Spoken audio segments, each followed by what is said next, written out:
All right. Yo, yo, yo. What is good, everybody?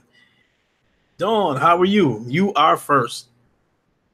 It is your boy Lincoln Clay coming back at you with another live stream, live from Wakanda Friday edition. As we are live from Wakanda, as I cover the latest news in the gaming week that was, a little bit of VR news in there, that kind of good stuff. Don't call me Danny. What's up, Ben Taylor? What's up? You know what to do. Hit the bell icon, hit the like button. The rest will take care of itself. If you're new to the channel, welcome aboard. Thomas Hand, what is up? What is good? I should be furious right now, but I'm gonna. Oh, you sent me a friend request on the PlayStation. What is your name? Jamal Adams, what is up? I got out of work early this morning. I got out at 10 o'clock. You know, we due to lack of work, so I just took some vacation time. Took off at 10 o'clock, and I decided to go ahead and do live from Wakanda today at this time because this would be perfect because a lot of people here in the States are at work, so that will give them something to listen to while they're at work. And I assume that a lot of our European friends are out of work, so that allows them to listen to it at a decent time instead of like 2 in the morning or something like that. Support Gaming, what is up? How are you? Yes, Ice Queen Gaming. Dawn, what is your PlayStation name so I know what name to look for? You will see it when you go on your PS4. Okay. It will probably be a couple of hours before I get to my PS4 as something happened to me today that has me furious, or at least I should be furious. So I guess we'll get that out of the way first. We've got about 10 people watching now, so I'll go ahead and get that out of the way first. I've got a busy day ahead of me today. Andre 6K, what's up? I've got to go to the I've got to take my car to AutoZone and have them run a diagnostics on it and see if they can find anything. We replaced the alternator on my car. It runs fine, but once you turn on everything in the car and load it up, load up the alternator, so to speak. After about 20 minutes of running, the battery light does come on. My brother has come to the conclusion that he thinks I have bad connections throughout the car.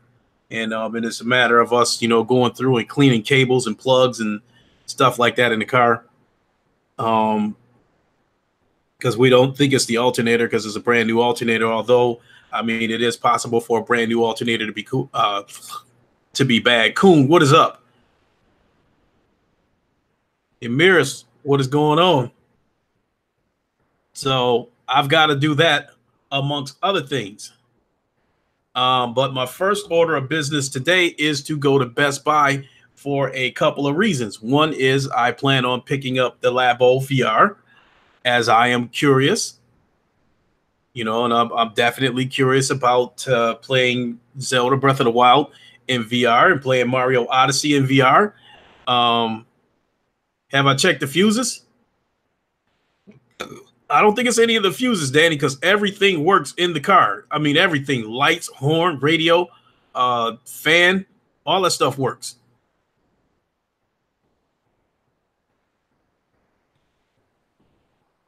Saris is great.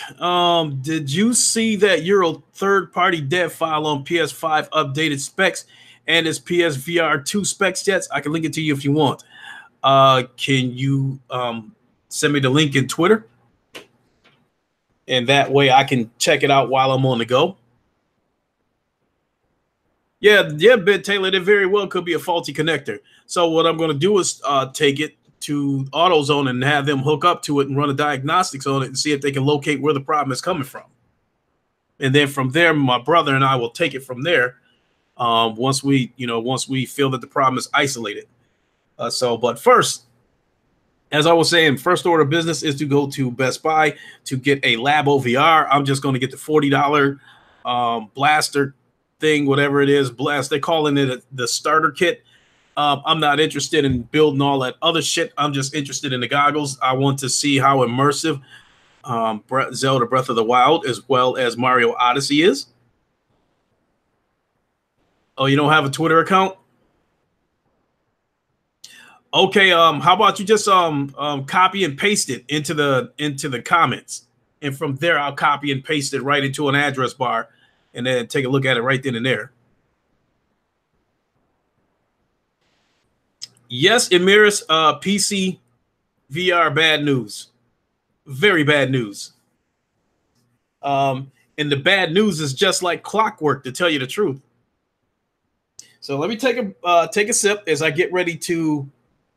No, don't call me daddy. They got two versions of the Labo VR kits. One of them is $80, and I guess it comes with a bunch of projects. You know, and then they got the $40 kit, which they're calling a starter kit, which comes with the VR goggles as well as like some blaster cannon that you can build and play that mini game in VR.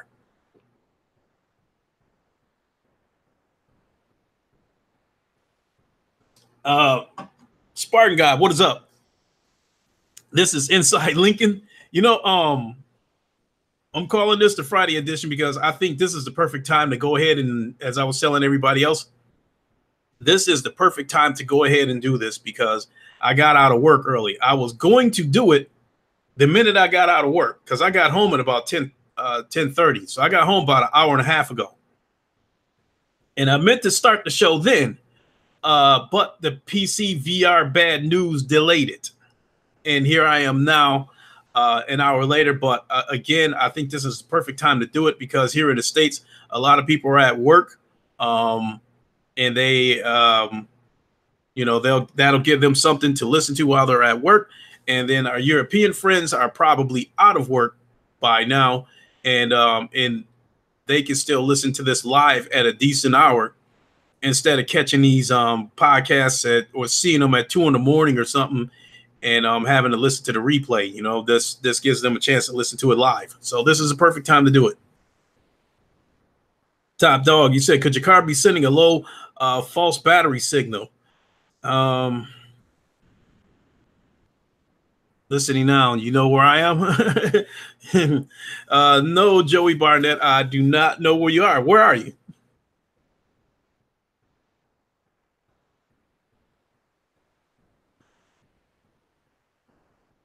So it mirrors 9 minutes before I go back to work.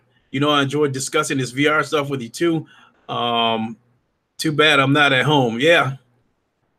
Yes, Riyadh Dewan, listening from the UK. I'm glad you are able to catch this at a decent hour. Because I know if I would have been doing this at 8 in the evening, 9 in the evening, or something like that, it would be about 2 a.m. in Europe. In Socrates, you're having a late lunch. Cool.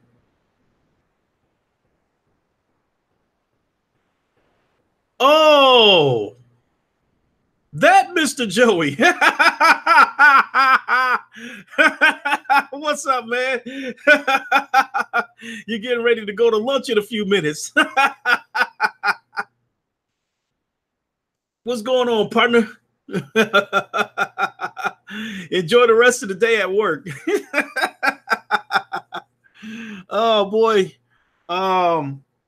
And I specifically told you, Joey, that I was going to go live as soon as I got home, which I was planning on going live as soon as I got home. But again, the bad PC VR news delayed it. So get ready to listen to this one. All right, folks, we got about 19 people listening. So let's go ahead and get on to the bad news first, and then we'll get into the gaming week that was, as we are live from Wakanda. It's almost 5 p.m. in the UK. See, that works out perfect for me to do it at this time. Because as I was saying, everybody's at work. They'll have something to listen to while they're at work. And those in the UK and other countries, I'd like to think that it's a decent time. Lay, yo, what is up? All right, folks, here's the bad news. Here, we'll get that shit out of the way first. The PC VR news.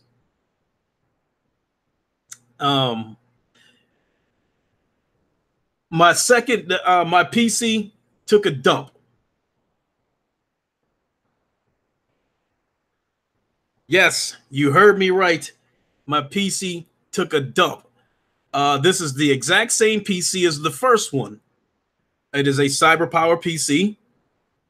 This PC took a dump in the same manner as the first PC, and it took a dump for around it lived around the same time frame. I've had this PC for about 2.5 weeks, maybe 3 at the most, just like the previous computer. This PC died in the same manner as which the first one did, and to make it even more crazier, it died on a Friday, just like the first one did. So it puts me in a fucked position.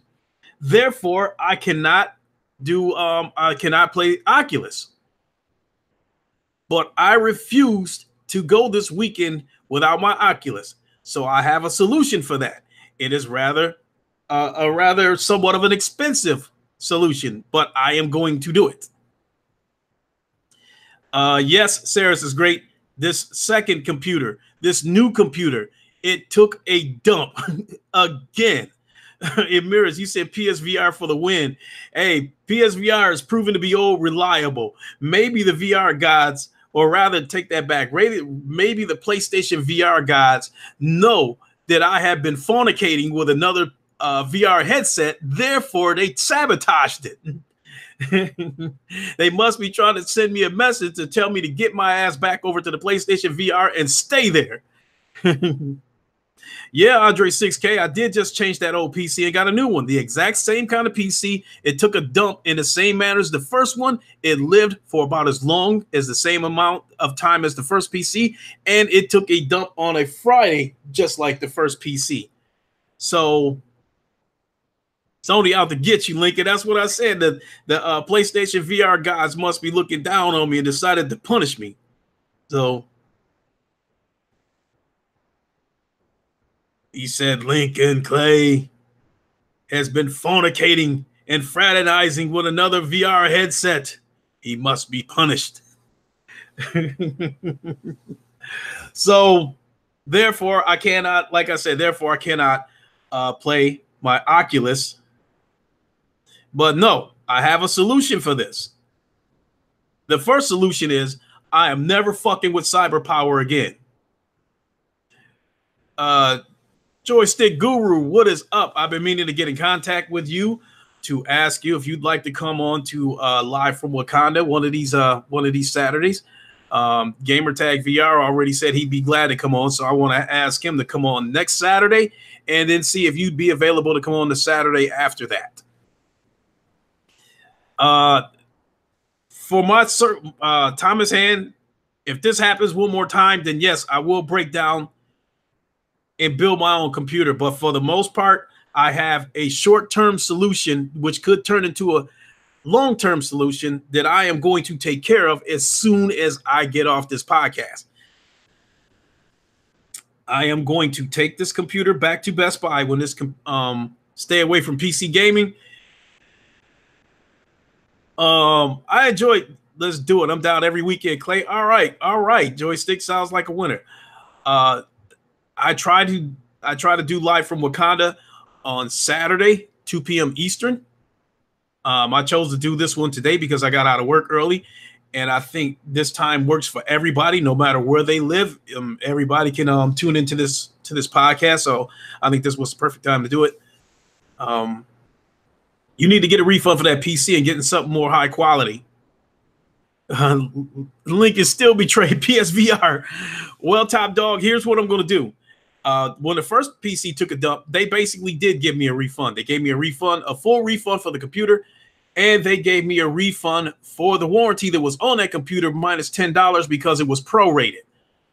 I think ultimately because this PC died in the same manner as the first one, I think they're going to just going to go ahead and total this one out, say that it's done, give them his money back. What I'm going to try to do is get them to try to give me my money back today. If they don't give me my money back today and they have to go through due process and send it to the manufacturer or whatnot, that is where my solution comes in. I'm going to outright buy another PC from Best Buy, and then this time I'm going to buy one that specifically says Oculus ready. I know people said there is a Dell computer for about $1,400 that Best Buy has, and it specifically says Oculus ready. I will probably go ahead and get that. I even thought about upgrading and getting an Alienware. I'm not sure. But whatever I get, it is definitely going to say Oculus ready. I don't know what it is about this CyberPower PC. I don't know if this is a case of them, with them being a small company. I guess they're a small company in California that has about 100 employees. And as and Fatal Charade said, that they are notorious for putting cheap, untested parts into the product. And so because of that, I will never fuck with CyberPower again. I will not fuck with iPower either, as speculation is that those two companies are connected. And I don't want to go off and buy an iPower PC and have this same shit happen. So I'm not going to fuck with CyberPower anymore, and I'm not going to take a chance on iPower either. I buy power. No, listen, Top Dog, here's the plan. Yes, I'm having more PC issues, JP Loco. My second PC took a dump. So here's the plan, Top Dog. After this podcast, I'm going to pack that PC up, take it back to Best Buy. I'm going to ask for a refund right then and there. At the very least, they could probably, they could give me if they give me a refund right then and there, fine. If they don't, then I'll let them go through their due process and send it back to the manufacturer. I would have no reason to doubt that they're going to total this PC out, because this second PC died in the manner as the same way the first one did. Therefore, they're probably going to go ahead and say it's junk. Go ahead and give him his money back. So the bottom line is they can either give me my money back today, or they can give me my money back in a week or so, or they can fix it and make sure this shit doesn't happen again. In the meantime, as I was saying, there's a Dell computer at Best Buy that is Oculus ready. I am going to buy that today, regardless of what happens with the CyberPower PC. Because I got a game. I got to have my VR this weekend. I got to have my VR tonight. And most of those files, most of the games that I have downloaded that I bought from Steam, most of those files are small enough that I can get most of those games back into the new PC tonight. Only like Gears 4 is the only ones. Yeah, Entertainment Wizard. I'm beginning to feel like you said you bet it was Coon to sabotage me. He got the motives to do so. You know what? You know what my thought of Coon is, at least when he comes into my podcast, is that he might be the coolest troll that I know. He might be the coolest troll I know, because he come in here fucking with me about PlayStation time. Sometimes he come in here fucking with me about PC. But I noticed that he never fucks with me about Xbox. So I'm beginning to wonder, you know what I'm saying? I'm wondering if he got that green tattoo on his chest, that big green X, you know what I mean?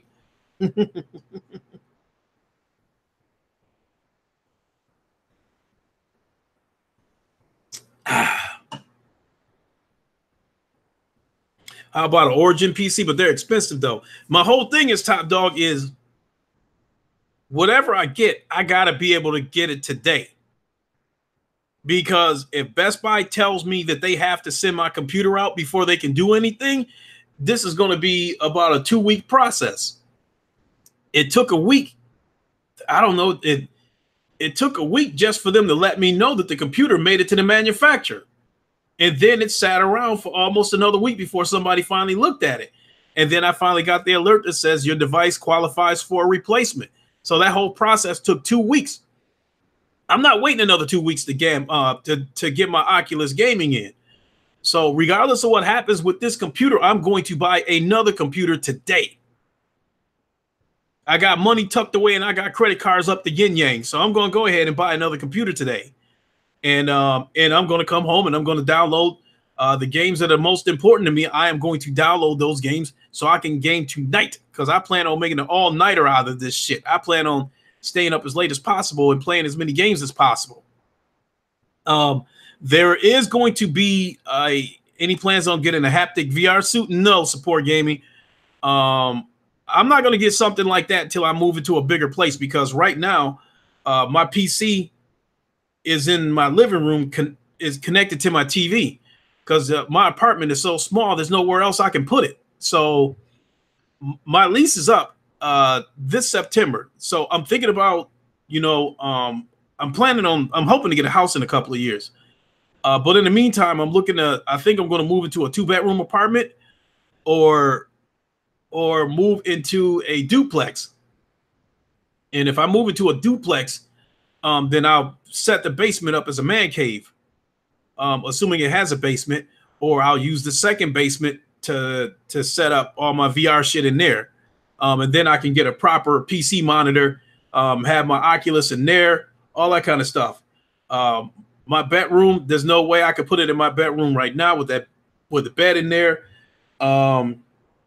This other PC that I'm sitting at right now, because I've got 3 PCs. I got the gaming PC, I got this PC that I'm sitting at right now, and I got a PC that's about 10 years old that I built myself. This particular PC that I'm on right now, well, the room that it's in is just too small. I don't have any room. So as far as this place that I live at right now, the living room is the only place that gives me enough room to use the Oculus. Therefore, I have to put the PC in the living room, and it would absolutely look stupid to have both a 65-inch TV and a 24-inch monitor crammed into this little bitty ass living room. So I'm using my TV as a monitor in the meantime. Top Dog, I could play PSVR this weekend. The problem is, I've said this before, I love PlayStation VR, but it is sorely lacking on multiplayer games. It is sorely lacking on multiplayer games. Sarah's is great. A question, Lincoln Clay. Do you plug your PC in a wall socket, or do you use a power strip? This could have something to do with why your PC fries. I plug it into a power strip.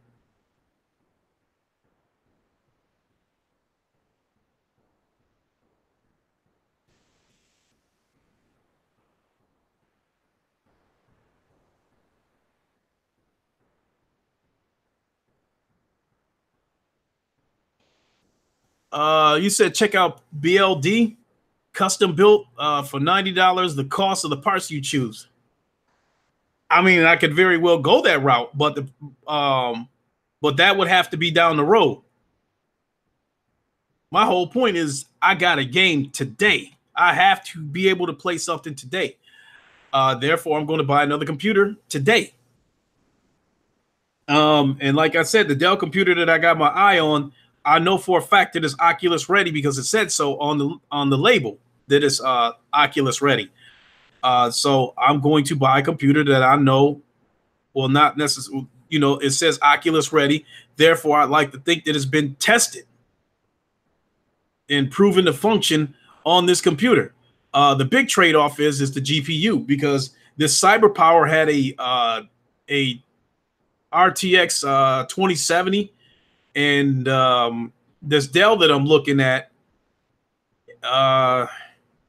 it has a GTX 1070 in it. So I think I'm going to be compromising a little bit, possibly on the graphics. But it might be a small price to pay to have a dependable PC. Not to mention that this Dell PC could probably just be a temporary fix. So the plan is to buy this Dell computer today, while we figure out what's going on with the CyberPower PC. And that can get me, and then I'll just use the Dell computer to get me through until I figure out what I'm going to do. If I decide that, a friend that I work with can build a PC for me, so I can go see him. Sarah is great. Do you have any problems with socket shortages around your crib lately? No.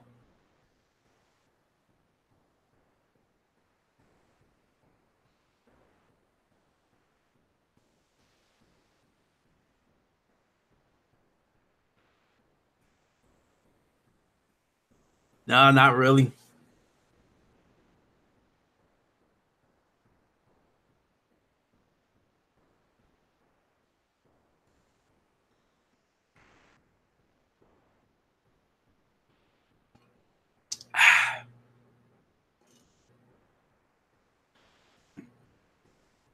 Top dog, you said I know PSVR is lacking, but you need to stand.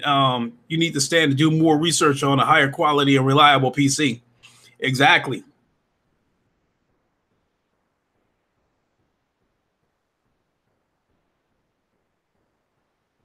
JP Loco, this is why I can't see myself being a PC gamer. Too much of a hassle.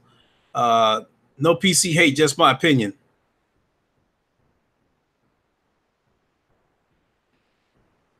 So,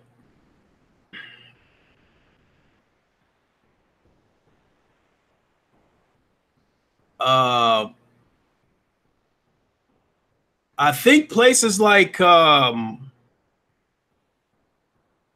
don't know. Just a minute. Just a minute. Just a minute. Let me check something.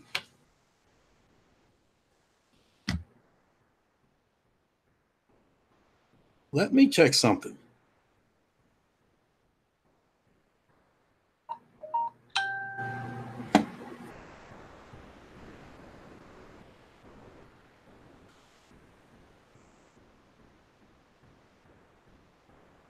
Gamertag live. He's live too, and he's looks like he's talking about the Nintendo Labo. I'll have to check that out.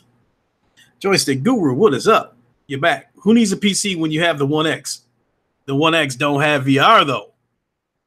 That's the big ticket. And the One X is notorious for frame screen tearing, frame drops, freezes, and in some cases, total brick.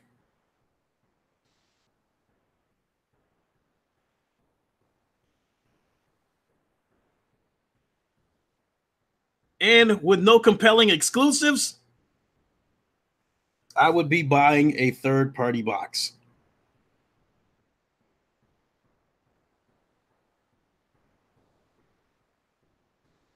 So again, the plan is to buy that Dell PC today just to get me through. You know, I might use it a week or two, and from there, I could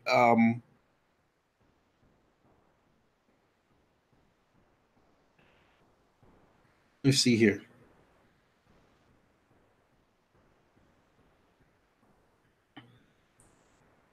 Oh, just a minute. TX 1,400 bucks. Actually, it's the same price. 16 gigabytes memory with a GTX 1080. Um, I'm checking Costco right now. Places like Costco and Sam's Clubs, they have the same prices. They have the same price as Best Buy. It's just this stuff is a higher quality. Joystick Guru, PSVR will be the best bet. PSVR 2, AAA Sony releases, boy, exactly. I mean, make no mistake about it. Next generation, um, PSVR 2 is going to be my go-to PC VR. PlayStation VR. If the PlayStation 5 has as much power as rumored, I may not upgrade to PC VR. I might just go ahead and just be happy with the Oculus that I have.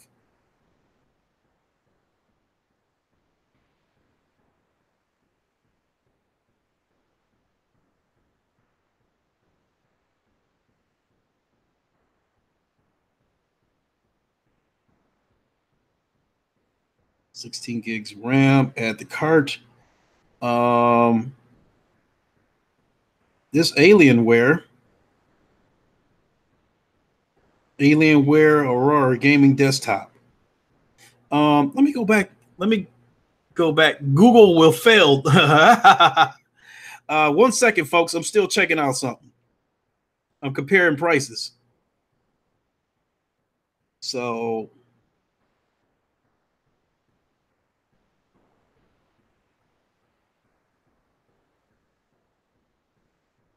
And this Dell is $1,500, and this got a 1070 in it. It's $100 more. Let me go back to this Alienware. Terrace is great. I don't recommend buying another brand PC from Best Buy after the other two failures. You're gonna have to have one shipped from a PC retailer. Yeah, I get that, and I very well could go that route. But what I'm saying is the now, tonight, I'm going to buy another PC just to get me through until we get this cyber power problem resolved. And then once that cyber power problem is resolved, whatever computer I buy today, I'm just going to take it back and get my money back. So in a sense, I'm just going to be renting another PC until I get this issue resolved.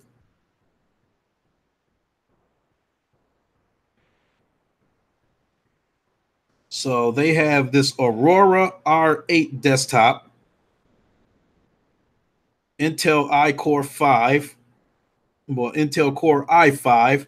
So let me go back to Costco. They have an Aurora gaming desktop, Intel Core i7 GeForce 1080. Hold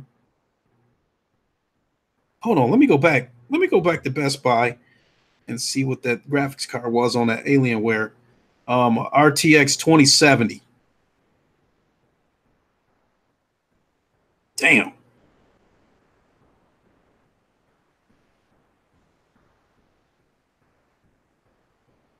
Damn.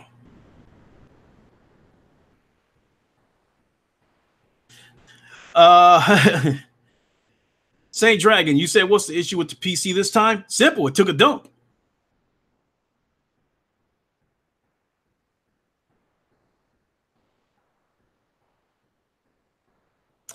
Sarah's is great. You said stay away from Alienware. Their parts are trash and rates are too high. Everybody says that.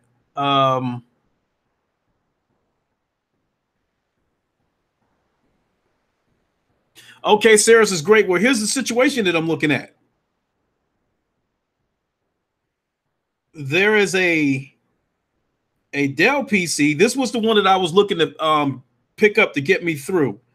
This one has a Intel Core i7, 16 gigs of memory, with a GTX 1070 and a 1 terabyte hard drive for $1,500.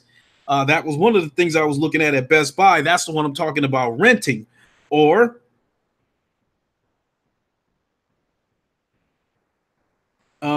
we have a Alienware Aurora gaming desktop with Intel Core i7 GeForce with a GTX 1080 and 16 gigs of RAM with a 2 terabyte hard drive. And this is actually $100 less. Oh, nope, they don't. Never mind. They don't have it in stock. So that settles it.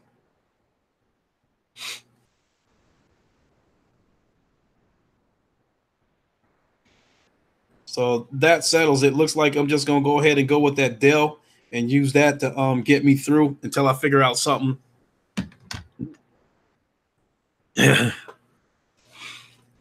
Coon, he said he KO'd his PC more than he did Diver. At this point, you would be right. Yeah, Thomas Hand, spec-wise, I'm going very backwards, going from a 2070 to a 1070. I'd say, yes, I'm going backwards, but this Dell PC that I'm speaking of is Oculus ready. Therefore, I believe that it's been tested on this PC, and I would like to think that I'm going to have less problems with it, being that I'm making a compromise on the GPU. But at the same time, this is just something to get me through. Yeah, I said rent a PC, top dog. What I'm basically, this Dell PC that I'm speaking of right now, the plan is to go buy this PC right now. PlayStation Ghoul, what's up? The plan is to go buy this PC right now and let it get me through until I figure out what I'm going to do about this cyber PC problem. Because one way or the other, because that PC is warranted, one way or the other, they're going to have to resolve this, whether they give me my money back or whether they fix it. So here's the plan. I buy the Dell PC today just so I can have a PC to get me through until this situation is resolved. Um,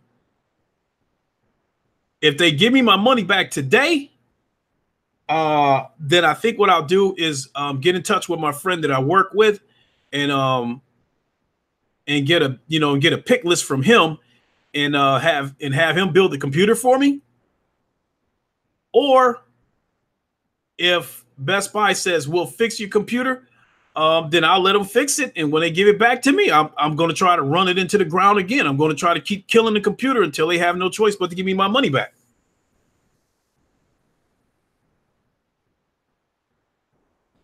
Thomas said, you said nothing more than a sticker, but as long as it meets the spec, any PC is Oculus ready. Yeah, I don't disagree with you there, but the one thing that I seem to be dealing with in this chat is no matter what the brand that I'm talking about getting, there's at least one person in here that will disagree with what I'm looking at getting. I mean, because bottom line is that the consensus is that do not buy a pre-built PC.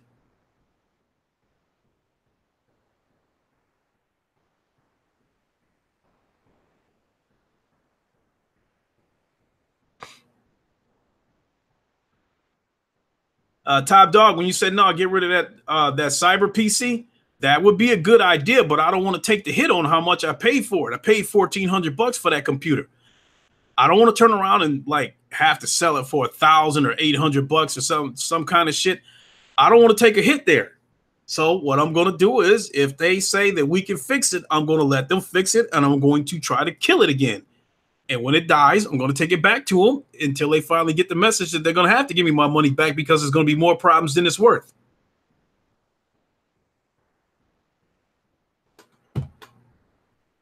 So one way or the other, that cyber power,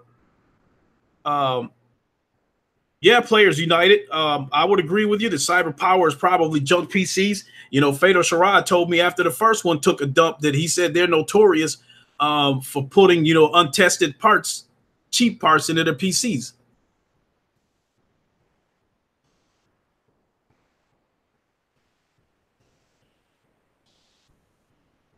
Sarah's is great. You said high rates, low tier hardware.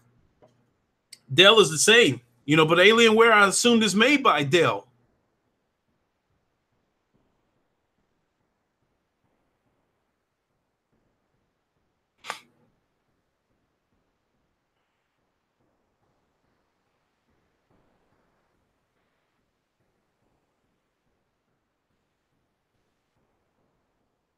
So keep in mind,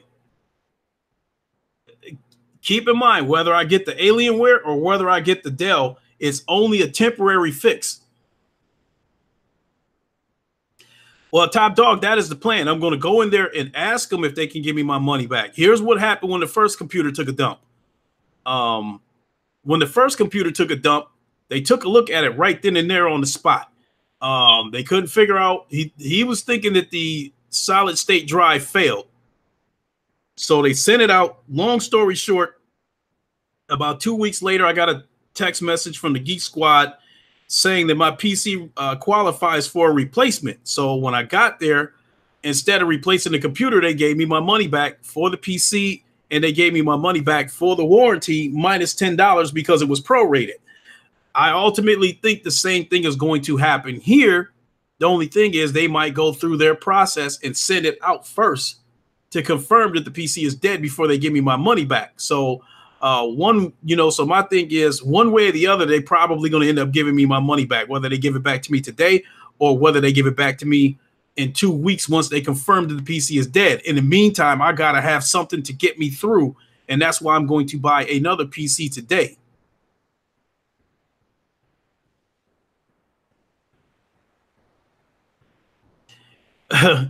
Said Lincoln, me and your PC both took dumps this morning.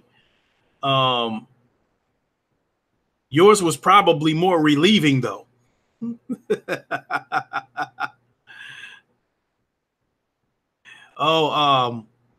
Sarah's is great. You said they used to be separate companies. They merged years ago. And here's the other thing. See, the Alienware that I was looking at, it has a i5 processor, but it has a 2070 um, graphics card. Now, the Dell that's $1,500, it has an i7 processor, but it has a 1070 graphics card. So it looks like there's going to be, there's going to be a trade-off no matter which way I go with these PCs.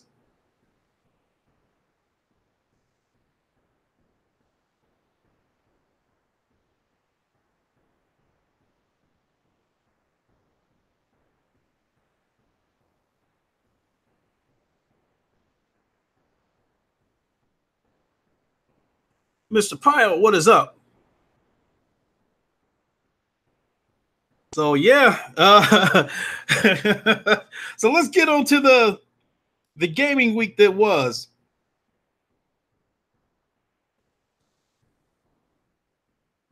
I mean, we talked long enough about my second PC taking a dump, long enough for that to be an entire podcast. But let's go ahead and get on to the week that was in gaming. Let me pull out my notes here and go all the way back. Okay, a lot of this Steam Epic is heating up. It definitely is. So a lot of these notes that I took are VR notes. As you guys know, I'm falling more and more in love with VR.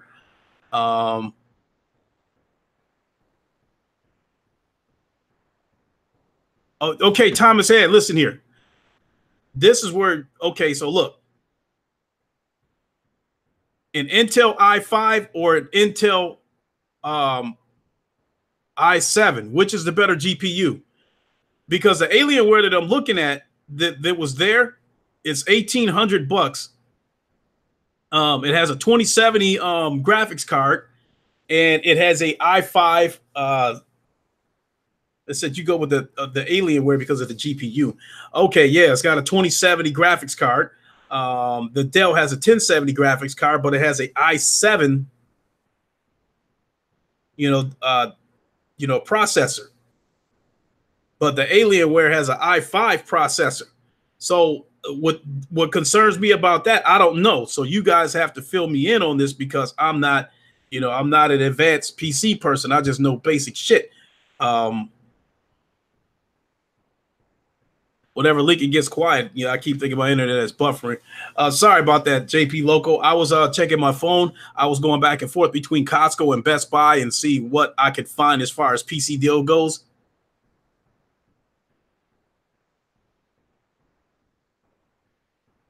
He said might not be a big difference.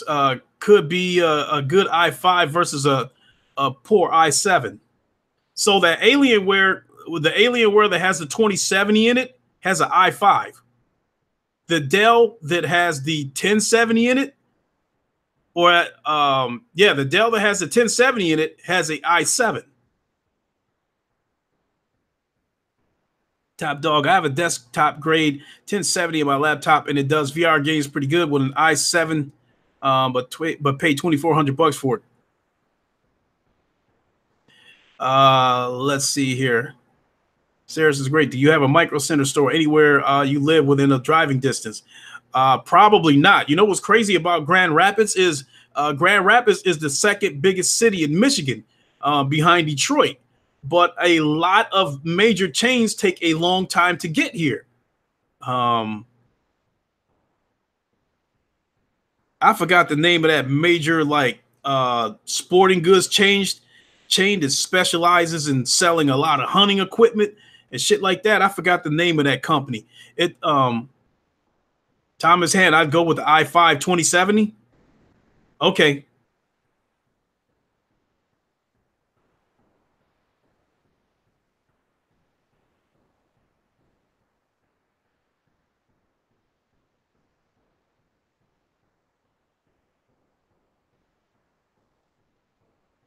Fatal streaming secure again. That's actually part of today's Not a bad store. I can't remember the name of that damn sporting goods store for the life of me, Spartan God. But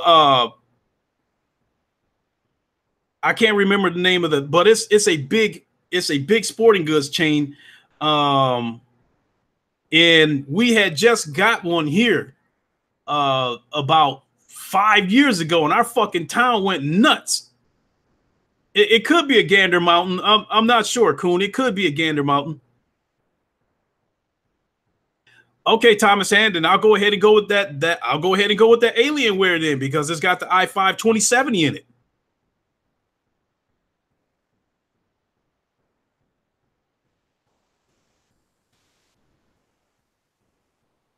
Yeah, it could be a Gander Mountain, but again, it took forever for that sporting goods store to get here in Grand Rapids, and when it finally did make it here, shit, all the cowboys in this town lost their fucking mind. It was like, it was like Jesus came. So this Micro Center store that you're talking about, I wouldn't be surprised if we don't have one, and if we do end up getting one, it will take forever.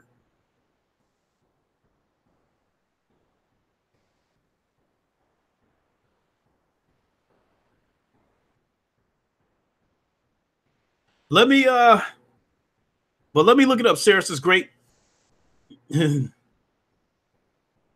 Secure on myself or not on speaking terms. We had a disagreement. Yeah, that must mean you couldn't finish the fucking shit. If you had a disagreement, hold on a second, folks. Let me look up these Micro Center locations.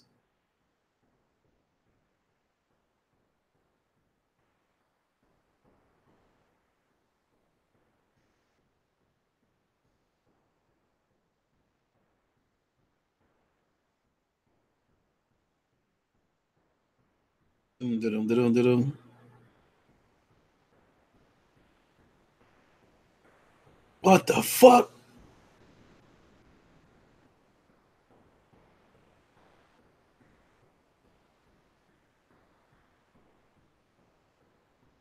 Hell no.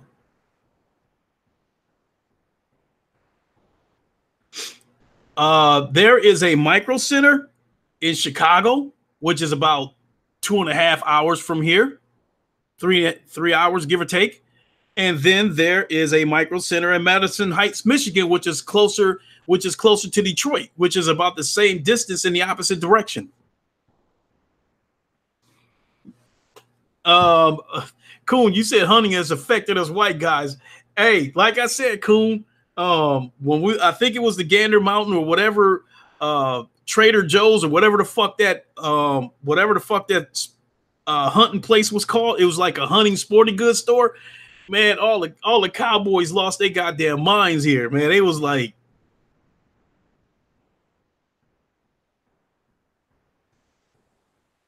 they was happy as crickets. And I think when the place had a grand opening or some shit like that, I think it was a motherfucking line waiting for that place.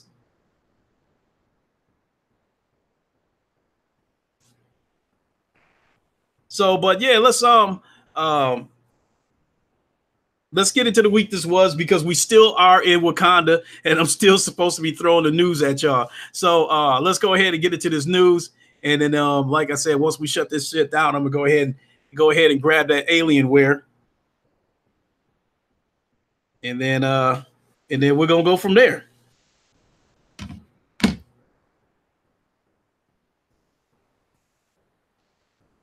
Here, let me take a look at that again.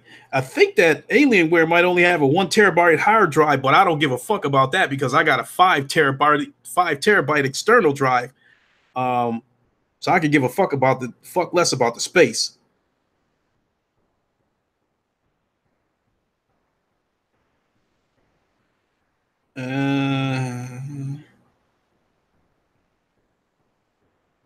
Yeah, 1 terabyte hard drive, GeForce RTX 2070.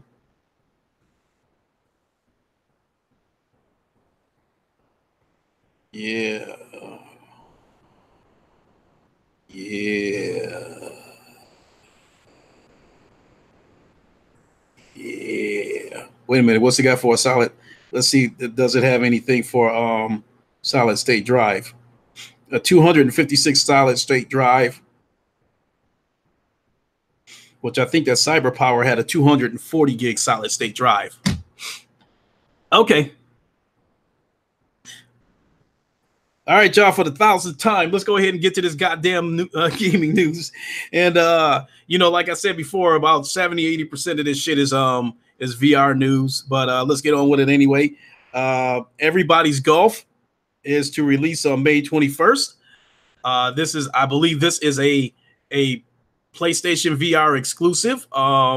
It looks interesting. Only one problem. It does not have a multiplayer. Therefore, I'm passing on it. I just don't get it why a lot of these PSVR games do not have multiplayer. And that is one of the big reasons why I got to have my Oculus, because the Steam store has 1 trillion multiplayer VR games. I got to have both worlds. I got to have that single player experience as well as the multiplayer. Therefore, I'm going to get another PC, even if I have to break into one of you motherfuckers' houses and steal it.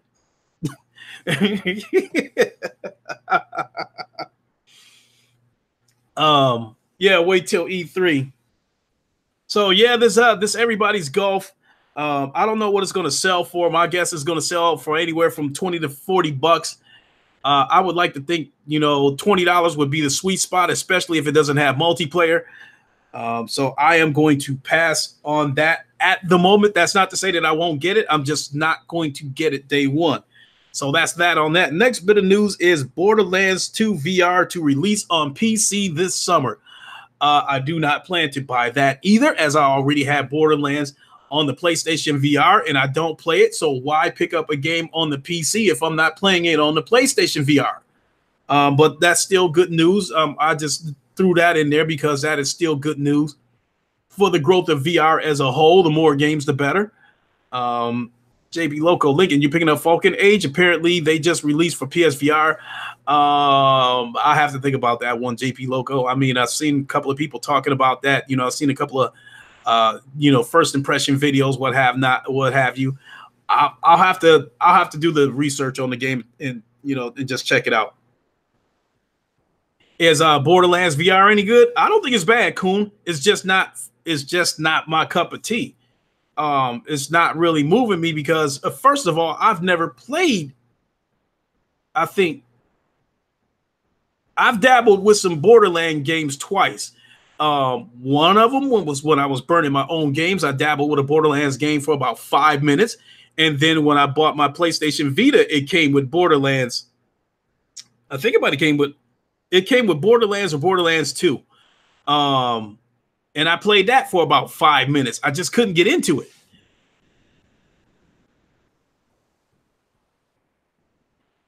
JP Loco, Everybody's Golf is $54.95 in Australia. Most PSVR games are $55 over here. Damn, that would be fucked up if, you know, if it's 20 bucks here, 55 over in Australia. That would be fucked up. Mr. Powell, I agree that Borderlands is an awesome game. It's just not moving me.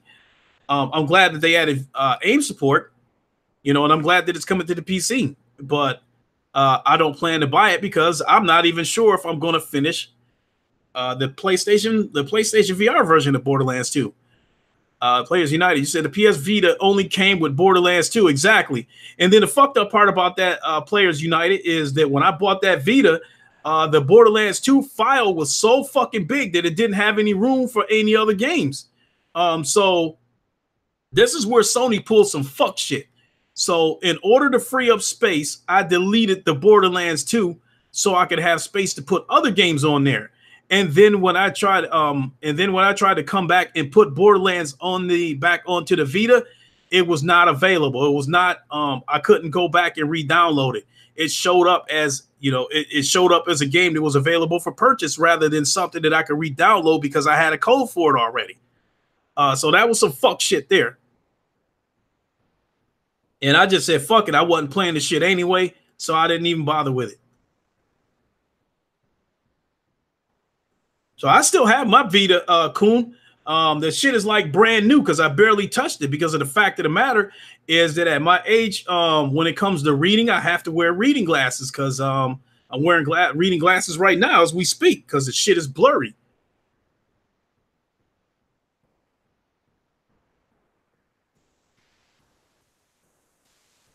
So, well, that's the big reason why I don't fuck with my Vita anymore. I couldn't get a physical copy. No, Top Dog, when I bought that Vita, it came with a copy of Borderlands, but it wasn't a physical copy. It was a code that I had to download.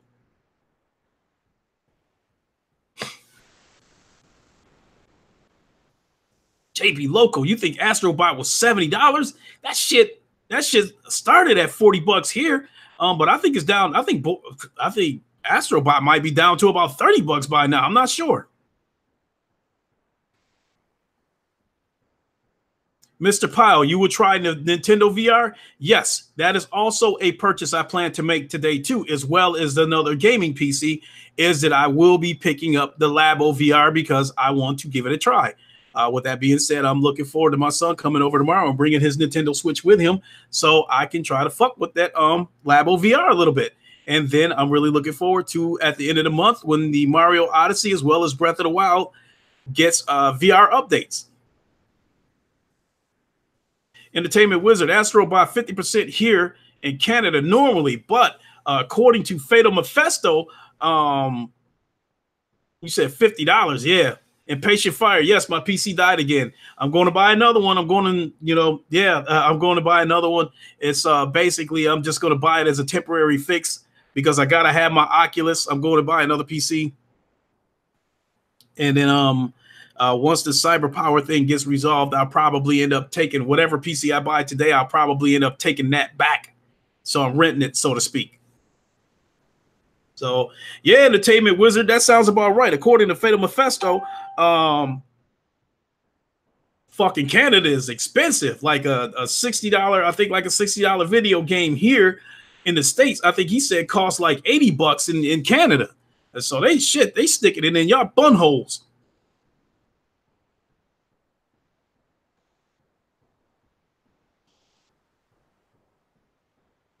So let's see here. Next bit of news, which I think is good news, is Dead and Buried 2 will release on the Oculus Rift and the Oculus Quest sometime in 2019.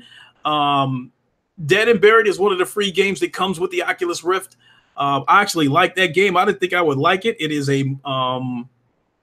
there's several different modes you can do with this game, but I definitely like the one-on-one quick draw matches. Where you're standing in the middle of the town, and when they say go, whoever pulls the gun out the fastest and blast your enemy.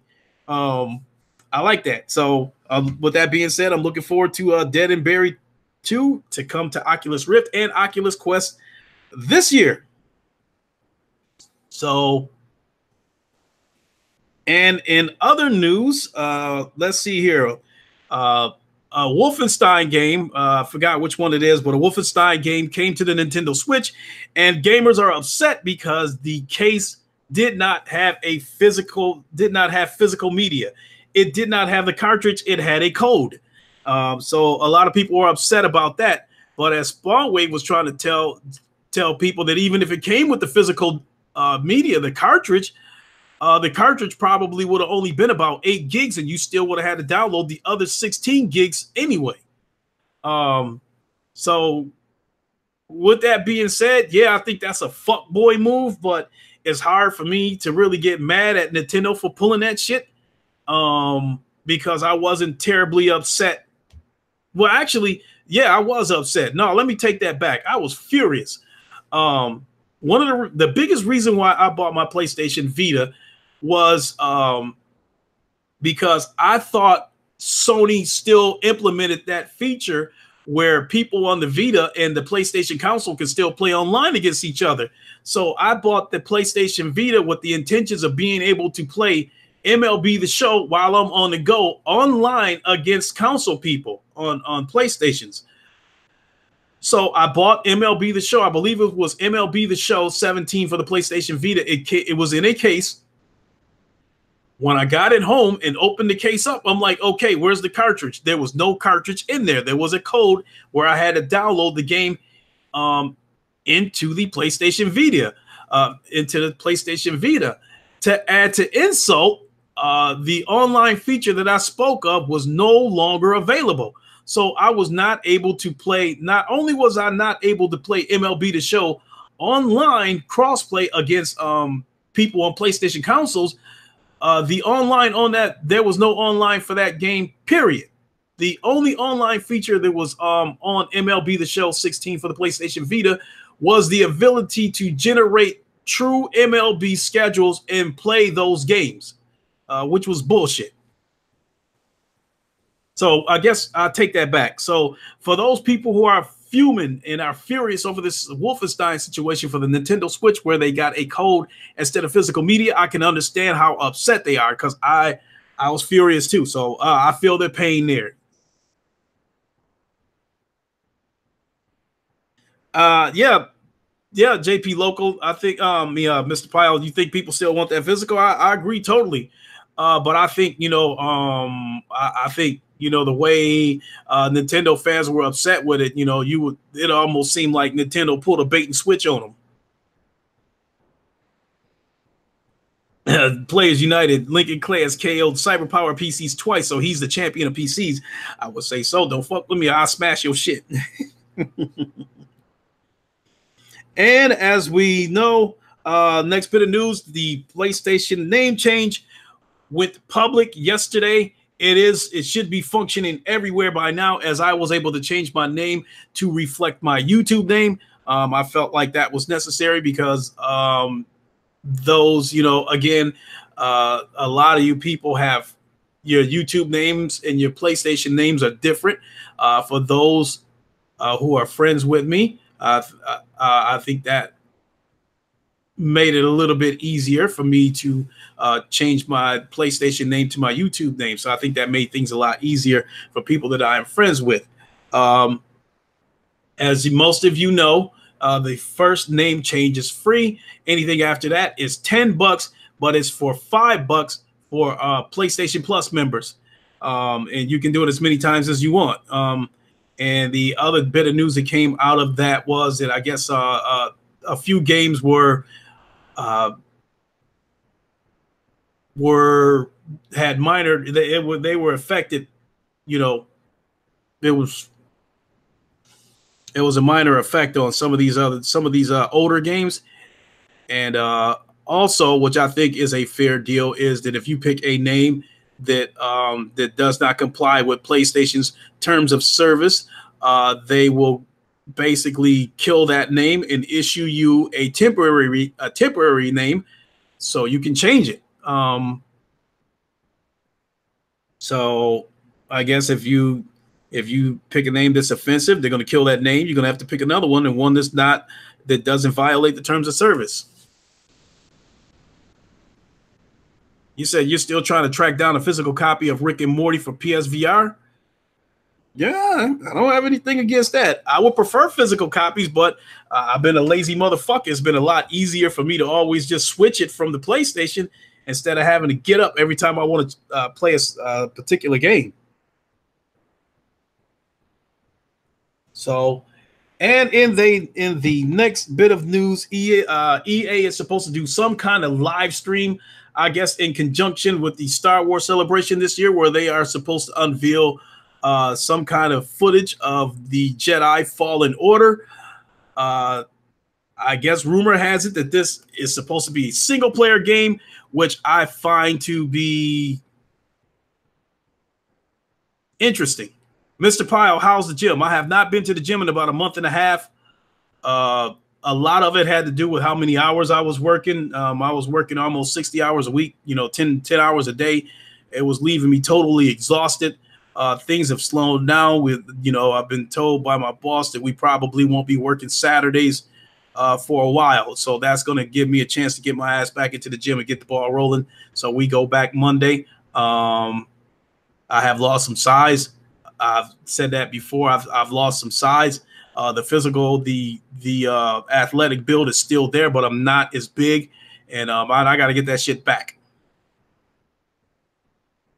So I will be headed back to the gym Monday if I don't go tonight. So I was just trying to play the Creed and the Beat Saber here and there just to get me through, on my cardio until I get my ass back into the gym. Joystick Guru. You switch your name back to Joystick Guru the other day. That definitely makes things easier for me to recognize you.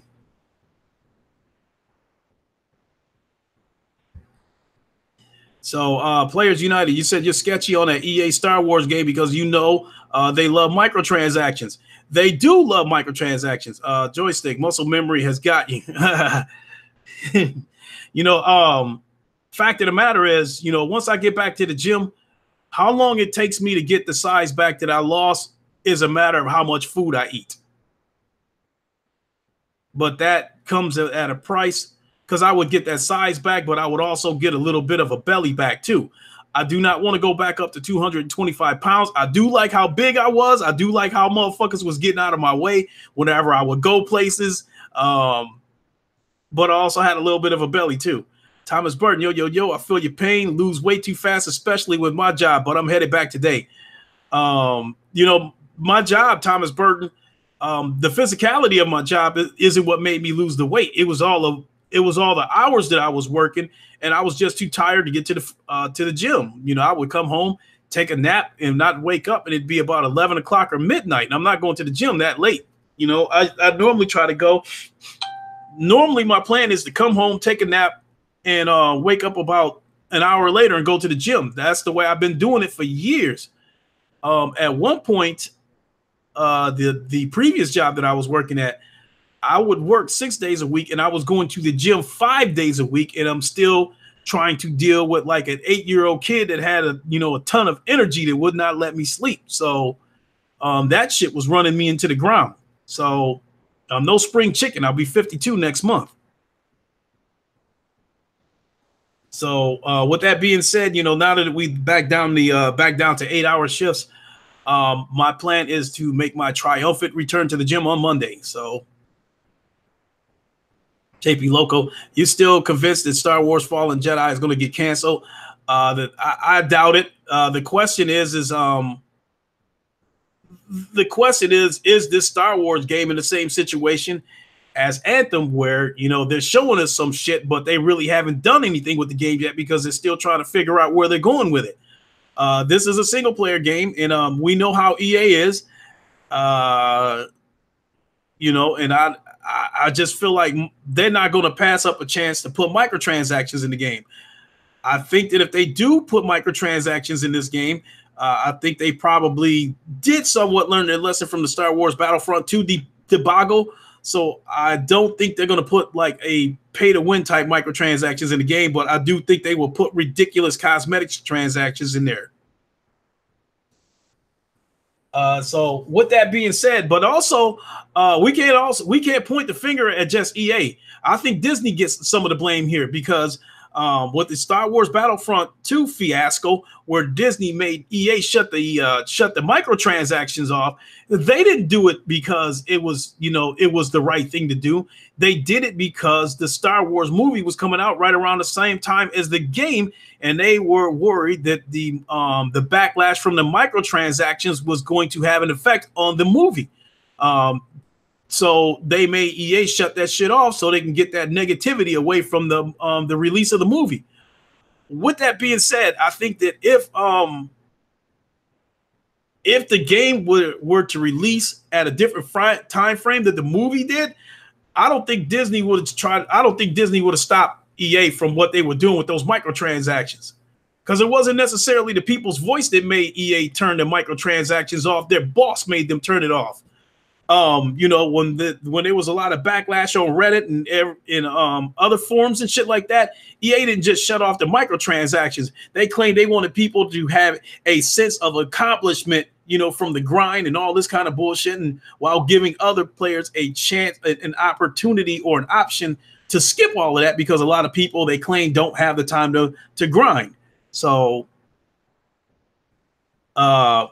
so with that being said, I think if the Star Wars Battlefront 2 had not released around the same time frame as the movie, Disney would not have stepped in and made them take those microtransactions out. With that being said, I don't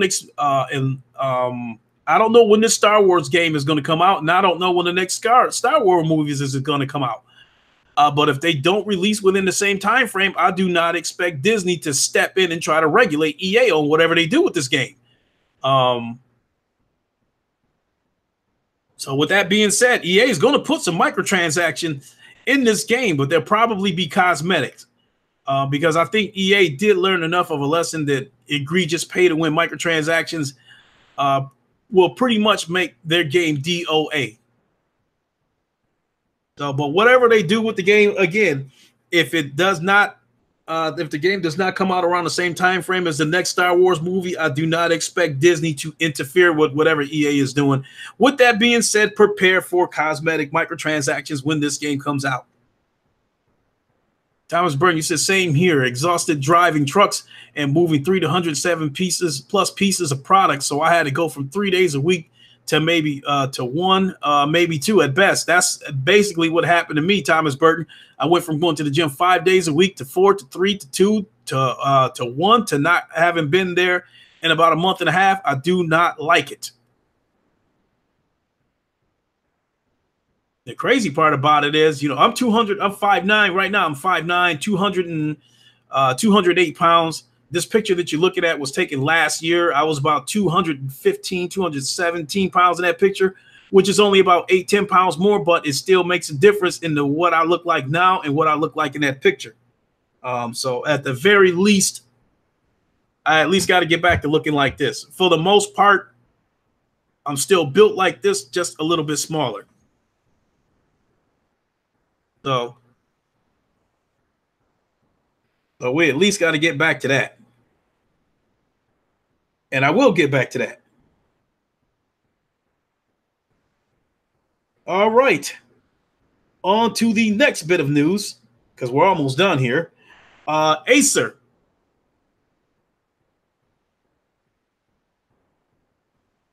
Damn, Mr. Pyle, you 6. Well, I seen your picture before, Mr. Pyle. I figured you had to be about that damn big.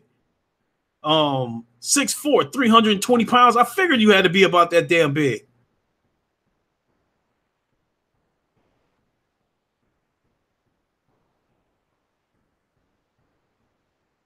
Said height and weight doesn't go good. I beg to differ, Spartan God. Sick is the prime example of how weight and height go good, because Sick is about 6'5". I think he said he about I think he said he was like 340 or some shit like that. You know, how many people you think gonna fuck with him when he walks down the street?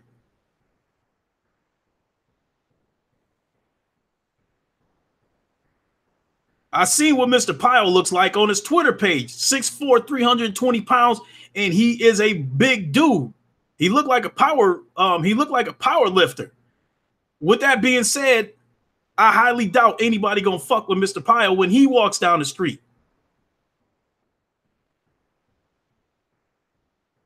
You guys have probably seen that picture of me where I'm wearing that Batman t-shirt with the sleeves cut off. In that picture, I'm about 5'9", 225 pounds. Nobody fucked with me when I walked down the street. I liked it.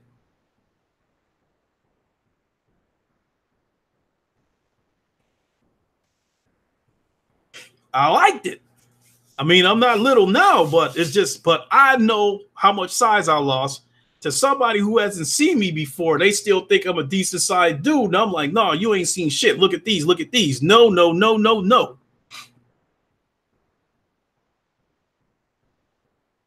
Hey, Mr. Pyle, only people, you said I should start a second workout channel?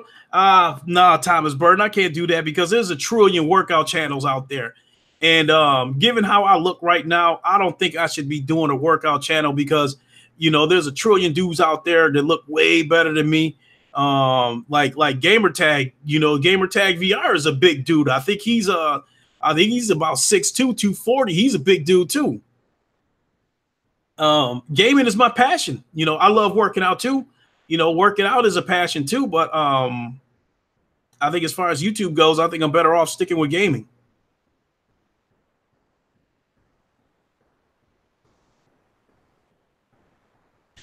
Spartan guy, you said if you saw Mr. Pyle on the street, I'm going to mess with him just because. I put it this way, Spartan God, even if Mr. Pyle could not fight to save his life, based on his build, based on what I'm seeing, Um, Based on his build, at the very least, if he can bench press his own weight, you better be careful. Me myself, the most that I bench press, I bench press. My max is 305.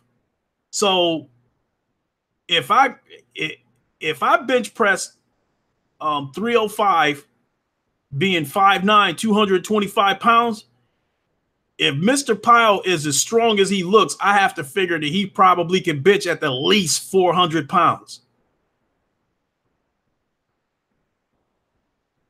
Right there. He just said he benched 600 pounds for one rep.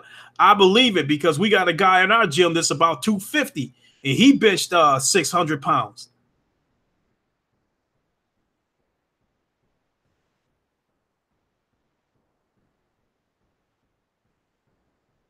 How much can you deadlift, Mr. Pyle, in terms of pounds? I'm willing to bet you could probably deadlift about 600 pounds as well. The most that I've deadlifted 405 pounds before. And I was actually gonna go for a record, but that was before I pinched the nerve in my back. I was getting ready to go for 450, but I pinched that nerve in my back, and that shit had me shook up. So after that, I was like, "Fuck that! I'm not going over 315 anymore." So whenever I deadlift, I just go in there and do like reps of 315, do like 10 reps of 315. You deadlifted 770 pounds. The dude who taught me how to deadlift took me under his wing and taught me how to work out. This dude, I spotted him when he squatted almost 800 pounds. That bar was bending so bad I thought it was gonna snap right on his shoulders.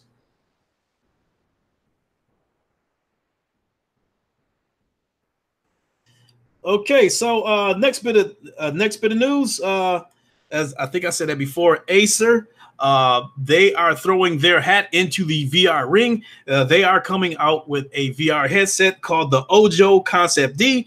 Not much is known about this headset. VR 365, he's another YouTuber that I watched. I really like his content. He is wondering if this Acer Ojo Concept D is going to be a HP Perverb killer, as the HP Perverb, I guess, is 2160p. So it's a 4K headset. I think the HP Perverb is going to sell for $700. So again, that is a lot of headsets coming out. So again, we have to refresh. We have the Oculus Rift, the Oculus Quest, the Valve Index, the HP Perverb, and now we've got this Acer Ojo Concept D. And then I don't know when, but we still have the Vive Cosmos, and the Labo VR just came out today. So that is 7 VR headsets that I just ran off. So you cannot tell me that VR is not growing. In a minute, the market is going to be oversaturated with headsets. But that is, for the overall growth of VR, that is a great thing. I think that for as far as the mainstream goes, I think the Labo VR and the Oculus Quest have the potential to make the biggest impact on the mainstream. So I sincerely hope that those do well. I think at $40 for a starting price for the Labo VR, I think they're going to sell a lot of those just out of curiosity. I've said that before. I think Mario Odyssey and the Breath of the Wild are two good games to introduce VR to, and I believe that somewhere down the line, Nintendo will add a VR update for the Pokemon game, and that's it. That's gonna cause a seismic shift. That's gonna leave a hole in a crater landscape the size of the moon.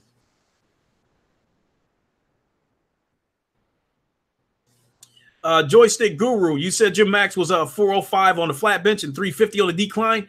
Yeah, I will be honest. I think my records are the 305 that I bench. I did that on the decline. My max on the flat bench was 295, and my max on the incline bench was 275.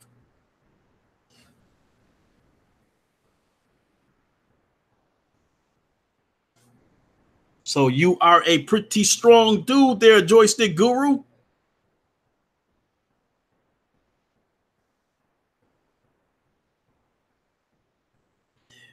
Decline, the decline bench. I love the decline bench because the crazy part about the decline bench, 225 doesn't feel like 225.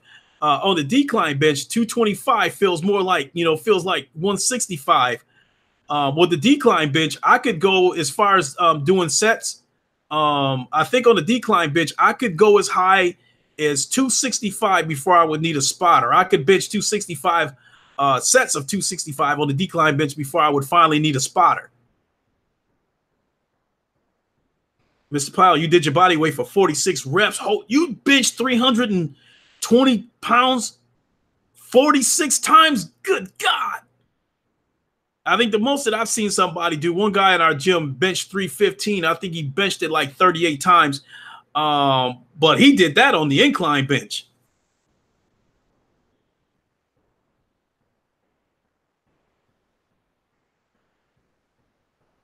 So next bit of news.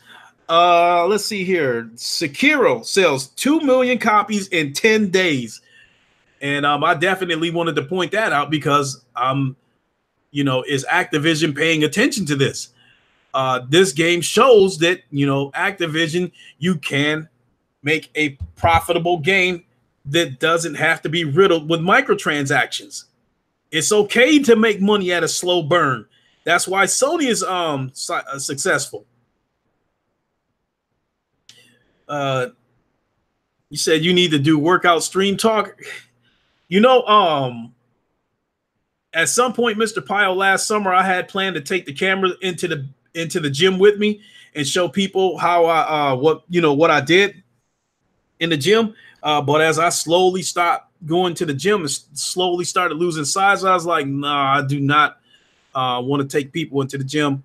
Not right now. I do believe that if I walked into the gym and got back on the flat bench, I do believe that I can still bench 225, but I'd probably think at the most I'd probably only be able to do it 3 or 4 times until my strength came back. And that's another thing that once I went on the diet when I was at 225 and I made the decision to go on a diet, the plan was to get down to 200 pounds flat.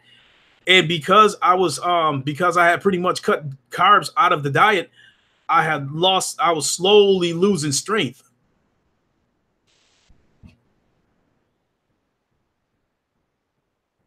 So, but with the Sekiro, I'm wondering if I'm wondering if Activision is taking notes, because this game can prove that, if you take the Sony route and put out compelling games, you may have to put out more games, but you will still make that money, even if you have to make it at a slow burn. So, Sony pumped out a ton of games, but they also made a ton of money as well. So, like I said, we go back to Microsoft, who's looking for drug money. They want $8 trillion off of Sea of Thieves. They're trying to, make kind of crazy ass money on these service-based games.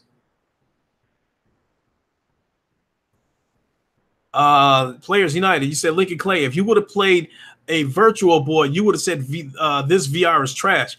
I can't say that, because if I would have played a Virtual Boy before I played VR as we know it today, I can't say what I would have said. If you put a Virtual Boy in my hand right now, yes, I would say it is trash.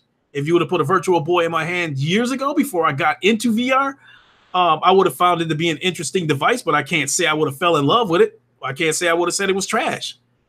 But yeah, Mr. Pyle, drug money. That's what Microsoft and Activision is normally looking for. They want to put out one game and try to monetize this shit until the year 4012. And they trying to make, $8 trillion every month, so,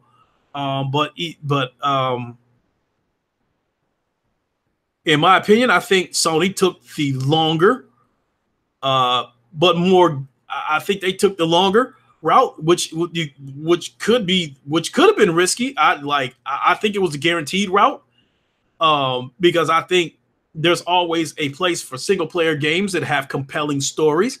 I think there's always going to be a place, always going to be a market for those type of games. But you had fuckheads like Microsoft trying to destroy that by trying to push a narrative that single player games no longer matter, so they can eat a dick.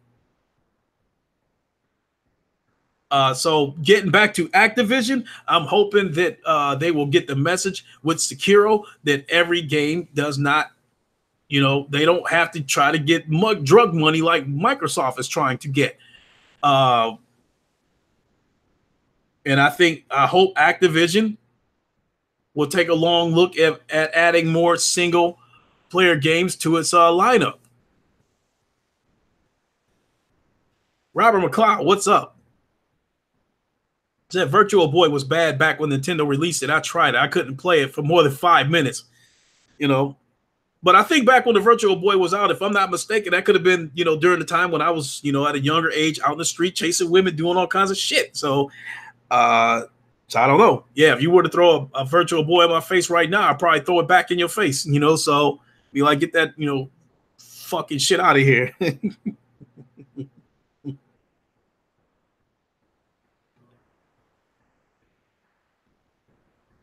So the last bit of news, there's an article on it, but I did not read up on this article. I didn't read the entire article. I only read like a couple of paragraphs. Mr. Powell said, "Yo, you saw what Xbox people said? Tell me what they said while I go ahead and tell you guys about the last subject that I have for my notes." And that Microsoft responded to Google Stadia by saying that they have the infrastructure, but lack content. With that being said, let me go to N4G where I saw this article and read some of it to you. Sit tight, people. If it is still there.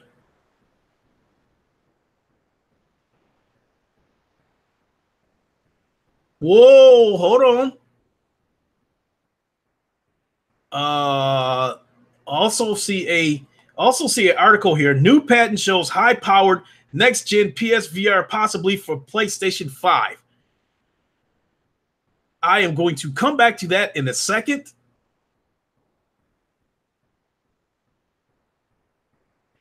And here is another one. Shadow of the Tomb Raider nude mod is now available for download. Brings 25 plus sexy outfits. I did try that VR Paradise on Oculus when you're in a strip club, and I'll tell you guys about that in a little bit. Let me see if I can find this article. I might have to pull it up on my phone and read it to you guys. I don't see it here.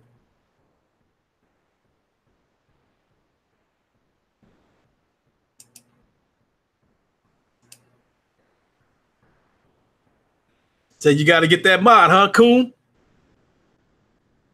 Saris is great. Did you read the link yet? Those PSVR 2 specs is lit as hell. Higher res optics than both Oculus and Vive spec wise, and still may be cheaper.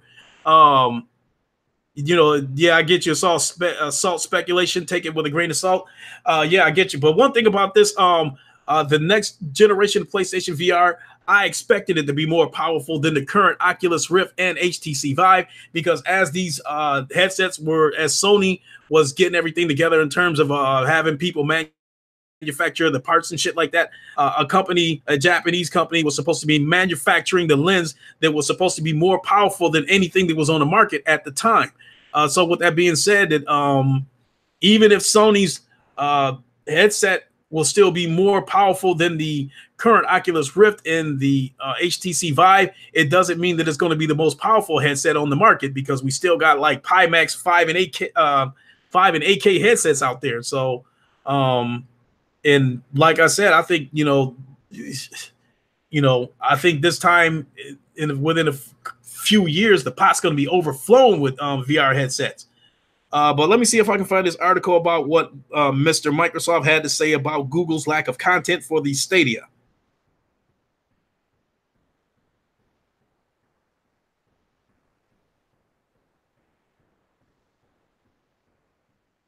Okay.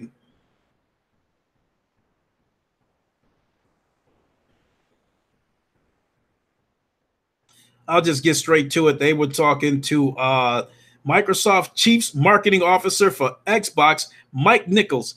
It said, while he admitted that Google has infrastructure 7,500 edge node locations to pull it off.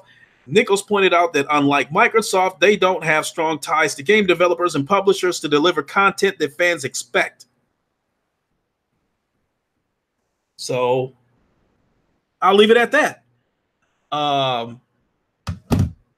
Even if Google lacks content, they are still a threat to you. Just like when Microsoft got into console gaming. They didn't have near the content that the PlayStation 2 had. Therefore, they were going to have to, go through their growing pains, and Google's probably going to have to go do the same thing. But I believe in terms of content, Google will have a level playing field within a couple of years. But even though I'm still not down with this cloud shit. Exactly, Kuna. You said that Microsoft does have content. I think when Nichols said that, he was probably speaking of his Microsoft's relationship with third-party developers.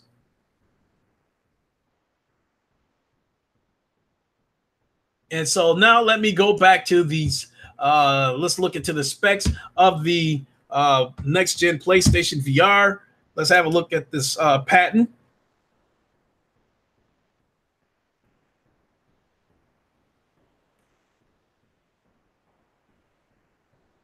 Says here, a new patent was filed last week, shows a sleek new PlayStation VR headset with foveate rendering and integrated eye tracking.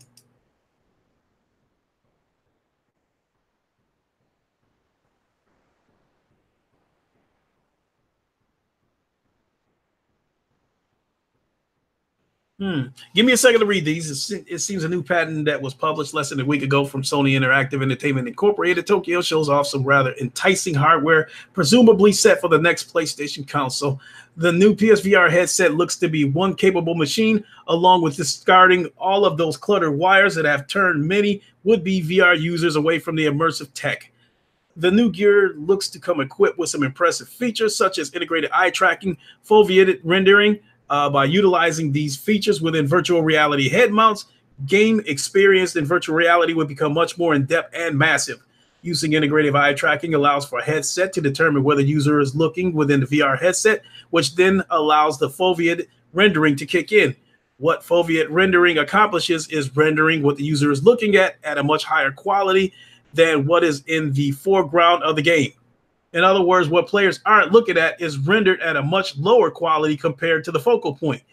In turn, allowing the VR tech to run at a much higher level since the entire game isn't being rendered at a high quality all at once. That is interesting. The question is that, so I get what they're saying right there. Wherever you look, that's where the resolution focus is going to be. That's what's going to be at a higher resolution.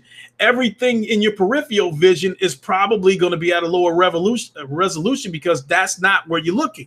So what happens when your eyes quick turns and look to the right?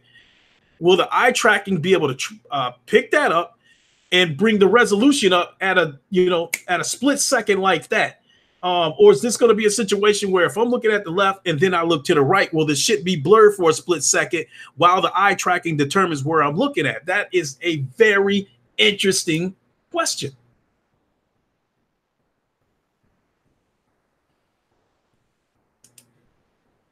So let's see. To go along with this new tech is another recent patent from last month. It shows a completely wireless model. It is evident that Sony is pushing the VR more than ever, and it seems that they are looking for the new VR headset to launch alongside the presumed PS5, which I do hope it does launch day and date with the console. I do not want a situation where we get the console this year or next year, and we don't get the console for another couple of years.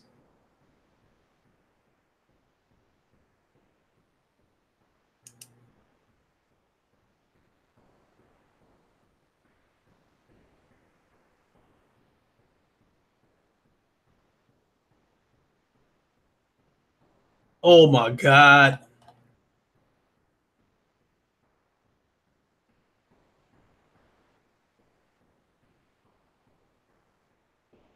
Excuse me. So I clicked the link for the actual patent. Oh my God.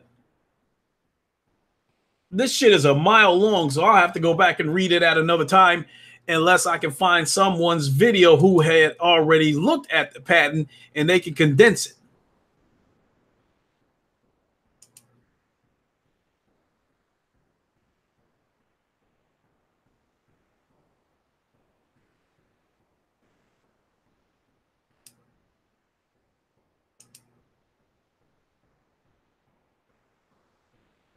It says, so now NPC women will know I'm staring at their boobs. Hey, did you see that, Coon? When I was playing Lone Echo, I tried to touch that woman's face and she knocked my hand away. And then when I was following her, I put my hand on her ass and she knocked my hand off her ass.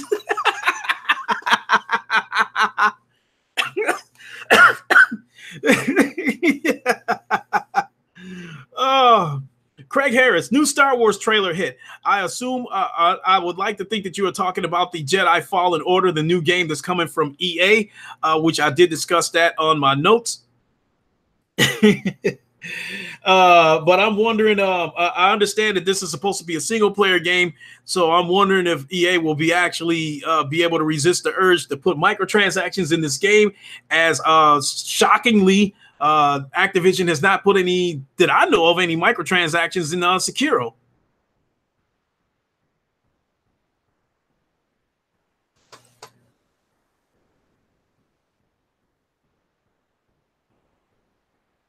So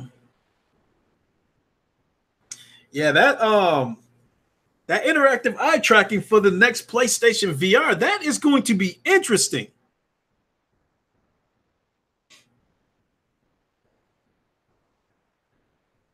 Amongst the other things that this headset is supposed to be able to do, it's supposed to be able to detect when you are becoming motion sick, because I guess it's supposed to like keep, I think it's supposed to like follow your pulse or functions, and vital functions or something like that, and it's supposed to be able to detect when you're becoming motion sick. So it looks like Sony gonna be putting some all the bells and whistles on this VR headset. Not only that, I think Oculus kind of took the route. Oculus had Lenovo make the headset for the Oculus Rift S, and I believe where VR 365, I agree with his explanation as to why Lenovo ended up manufacturing that headset for Oculus, is because he said the whole process of developing something, actually manufacturing it, marketing it, all that kind of shit takes a lot of people to get involved. And he said, Oculus is not that big of a company to be able to oversee the process from start to finish. So they needed a big company to manufacture it for them. And that's how he believes Lenovo ended up manufacturing the Oculus Rift S headset. Not to mention, I wouldn't be surprised if Lenovo might have helped them design the headset, as it had some parts of it, similar to the PlayStation VR headset.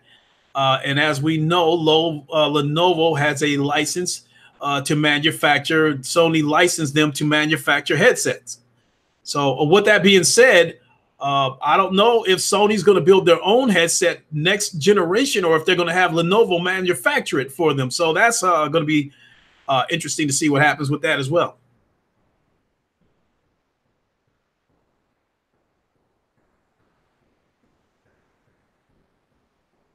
Top Dog, you said Star Wars definitely needs to die. It's getting boring now. The way I see it, Top Dog, these Star Wars games, these Star Wars movies that are out right now are not for me. I think it's for the current generation. It's for my son, as far as I'm concerned. It's for my son's generation. With my generation, I pretty much stick with the original Star Wars movies, Episode 4, 5, and 6. A New Hope, The Empire Strikes Back, and Return of the Jedi. Those are pretty much the only Star Wars movies that I acknowledge. Now, the prequel Star Wars movies,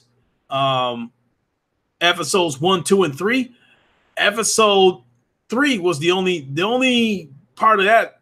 That was the only movie that interested me, and that was because of Ben Kenobi's fight with General whatever that android is, with the 4 arms. His fight with that droid was I did like that, and that final showdown between Ben Kenobi and Anakin.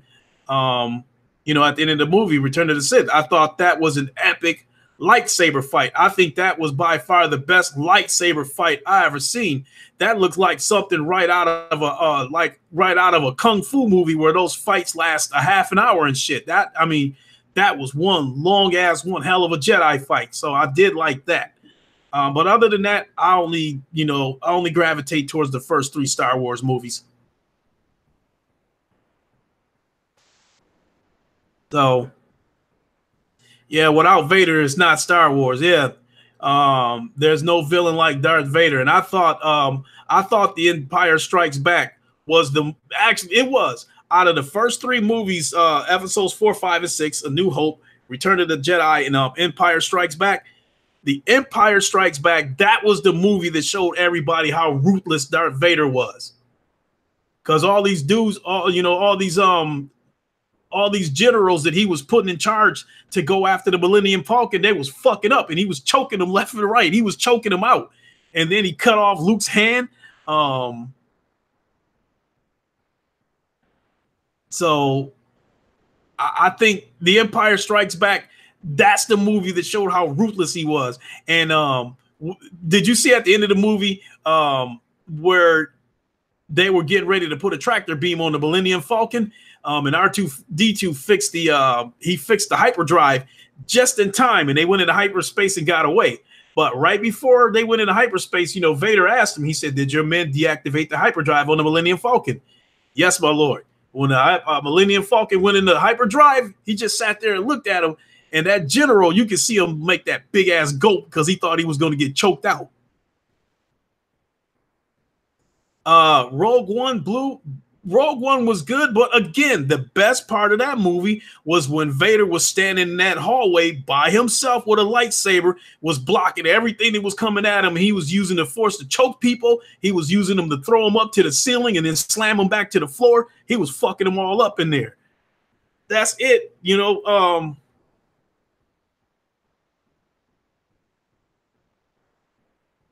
So I think when you look back at Star Wars folklore, a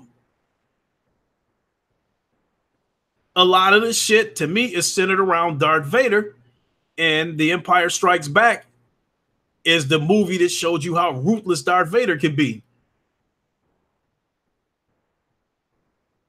They was torturing the fuck out of Han Solo for no reason.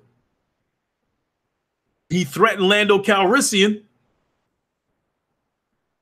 told him, I'm changing the terms of the deal. When he tried to talk, when Lando tried to talk crazy to him, he looked at him and said, "You are unhappy with the way you are being treated?" "No, Lord Vader." Good.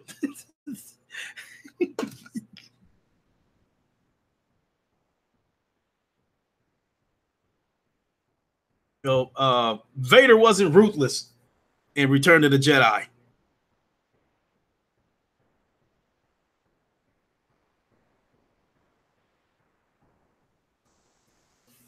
Then in A New Hope, the only form of ruthlessness that Vader showed was when Kenobi let Vader kill him.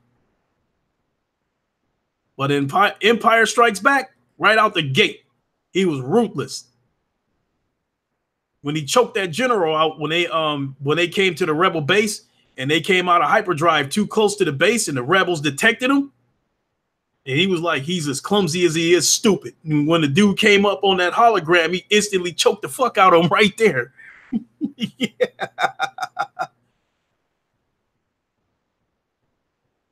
So Robert McLeod, as soon as they ruined the 1979 and 1980s movie, Star Wars was dead after that.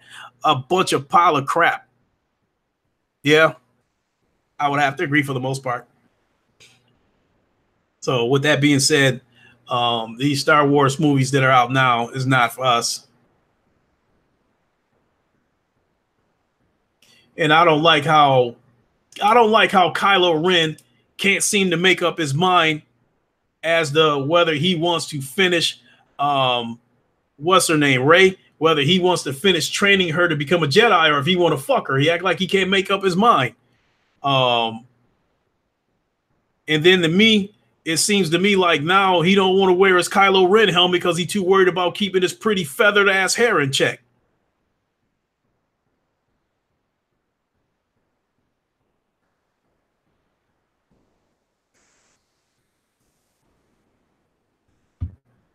So, damn, I've been on for damn near 2 hours. So, I got a lot of shit to do today. I got to take my car in for this diagnostics, but the first order of business is to pack up this PC and take it back to Best Buy. And I'm going to see what happens, if they'll give me my money back right on the spot, or if they have to wait until the manufacturer confirms that the PC is dead. Either way, I'm more than likely going to pick up that Alienware today, and that's gonna be that.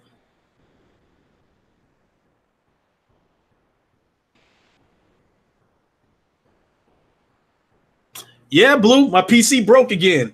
It broke in the same manner as the first one broke. It lasted about the same amount of time as the first one, and ironically, it died on a Friday, just like the first one did. And I'm not going to wait another 2 weeks.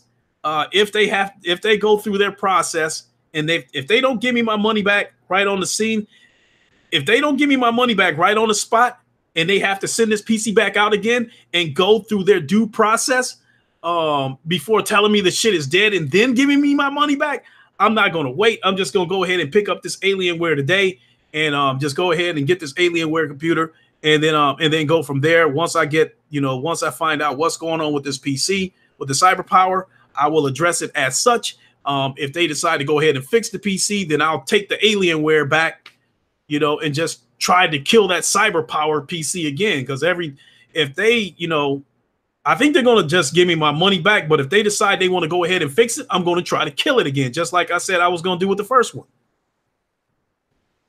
But in the meantime, I'm going to go ahead and pick up this Alienware PC. I know it's a Dell. I know people say it's trash. I know it's overpriced, all that kind of shit. But I definitely can't go with these cyber powers anymore. So, now, Sick, I get what you're saying. You're not the first one to say stop buying pre-built PCs, and you're not going to be the last one to tell me that. I agree with you 100%. After this debacle, my next PC will be a pre-built one, but today I cannot go another 2 weeks without my PC. I got to have something tonight because I want to play some Oculus tonight. I love Oculus. I need Oculus. Therefore, I am going to buy another PC today to get me through until we find out what's going on with my current computer. So one way or the other, the situation is going to be resolved. Again, if they give me back the money for the cyber power PC, then ultimately what's going to happen is I think I'm going to get the money back for the cyber power PC. Once I get a determination about what's going on with that, I'll probably take the Alienware PC back and get my money back and just start over from scratch, and then have a friend of mine that I work with build a PC for me. If they decide, no, we're not going to give you your money back, it's under warranty, so we're just going to fix it, then I'll let them fix it. I will take the Alienware back and get my money back, but I will try to kill the cyber power PC again, with the intentions of showing Best Buy that it will be more trouble than it's worth to keep fixing this computer, because I'm going to keep killing them and keep bringing them back.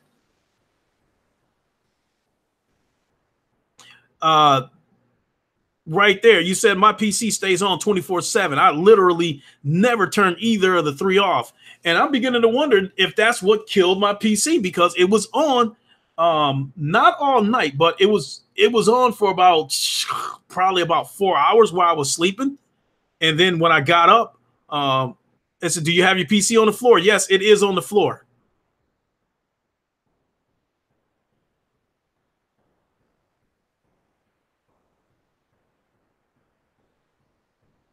Yes, the PC is on carpet as well.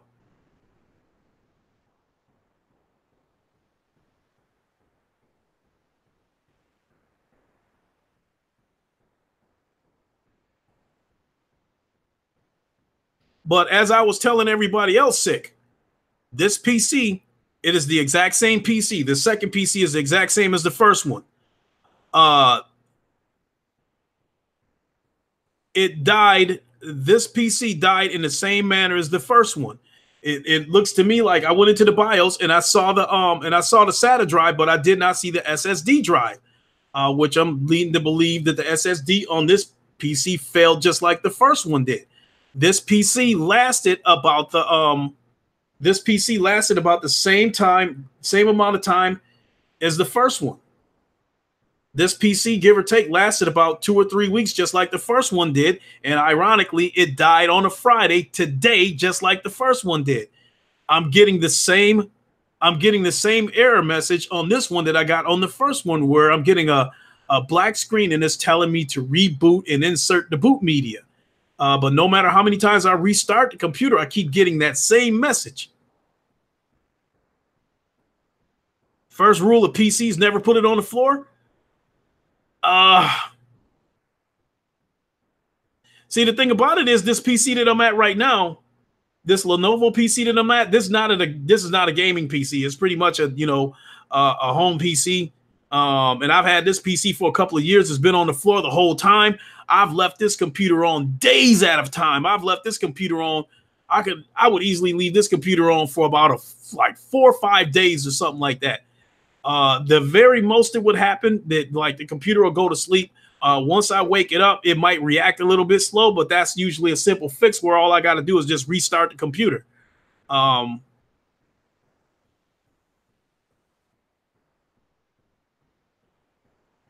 again, I think that could be the problem right there, Sick. I think they might be using cheap SSD drives. Like the hard drive is still there. I see it in the BIOS. The hard drive is there, but the SSD drive isn't there. And that was the situation with the first one. When I went into the BIOS and I saw that the SATA drive was there, I was like, damn, I should be able to see the SSD drive, but I didn't see it in the first one, and I don't see it in this one. And that's why I'm led to believe that they're going to end up giving me my money back for this PC. But I think what's ultimately going to happen is they're going to do it like they did the first time. They're going to send this PC out. Is it liquid cooled? No, it's air cooled. I think they're going to ultimately send this PC out, send it to the manufacturer, and then I think the manufacturer is going to end up telling them that it's dead. Give him his money back. So whether they do it today or whether they do it in a couple of weeks, I think they are ultimately going to end up giving me my money back. In the meantime, I cannot wait 2 weeks for this shit to happen. So I'm going to buy an Alienware computer today to get me through until this issue gets resolved. Once this issue gets resolved, then I will take this Alienware computer back and get my money back, and then start from scratch, and then have someone build it for me. Shit, Windows 10, it doesn't take a brain surgeon to figure out that any of the Microsoft Windows is trash. We all know they release broken shit and patch it up over the years. And by the time they, put enough fucking updates in there to finally stabilize the shit, then they finally come out with the next operating system, which also starts out as trash. This is the American way. Sony could never do that kind of shit and consistently release broken products. They would be done.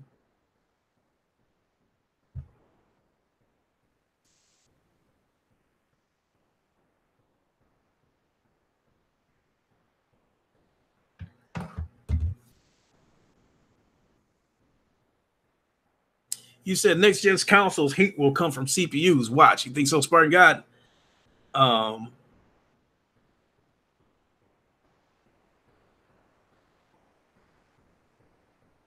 I'd probably say my PlayStation Pro sounds like a fucking jet, but it has never overheated on me.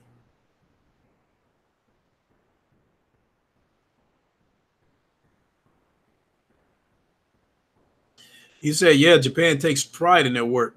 So, yeah. And I said that before. I think America does not like Sony dominating on American soil. I said that on Jay's Text PlayStation PlayStation Legion podcast. And I think that because a lot of Americans do not like a Japanese company dominating on American soil, I've said it before, if Sony were to do something as egregious as Microsoft, they would get 10 times the backlash that Microsoft does. Microsoft, I believe, gets a pass in this country because it is an American company. There's no way. There's no way another country that's not North American could come here and do the kind of shit that Microsoft is doing and still continue to exist.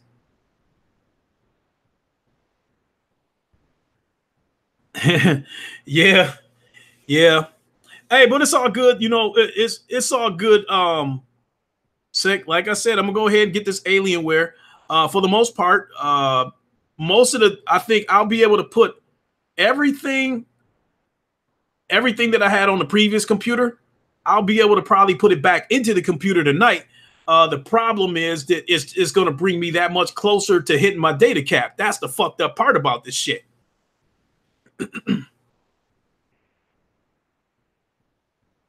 Saris is great. Can you tell us your thoughts on the PS5 and PSVR 2 specs from the link I sent you earlier in the on the next podcast? I didn't see the link. I didn't see the link. Saris is great.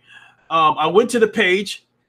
I went to N4G and I clicked on the link to actually see the actual patent, and that shit is a mile long, and I don't feel like reading it and trying to decipher all that shit. The one thing that stood out in that article to me was the integrated eye tracking, where the resolution is the highest wherever your eyes are looking. This headset will pick up your eye movement and focus the resolution on wherever you're looking. And so to speak, everything in your peripheral vision, the resolution is going to be, downgraded because that's not where you're looking. But once you look in that direction, the resolution is going to go back up. I find that to be interesting, though. Oh, you know what? Sick. I meant to, before this, I meant to get a hold of you this morning because, Robo Recall is not a bad game. It didn't do much for me because I felt like it was a wave shooter, and I feel like the PlayStation Store, I think, is a little bit oversaturated with wave shooters as far as VR games go. But you do look like you're having a good time with that Robo Recall. You look like you're enjoying your Oculus Quest, and I'm delighted that you are enjoying this Oculus Quest. Oculus Rift, because if you would have ended up not liking it and felt like it was trash, I would have been, I would have felt a little bit guilty, being that I was being that I felt like I had a hand in telling you that I think it'd be worth the money, which I still think $350 for the Oculus Rift is still a good deal, but that's only going to be for a limited time because the Oculus Rift S is replacing the Rift. Once the Rift is gone, that is it. It will be no more.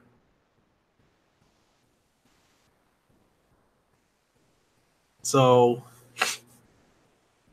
but I had wanted to ask you that, Sick. Yeah,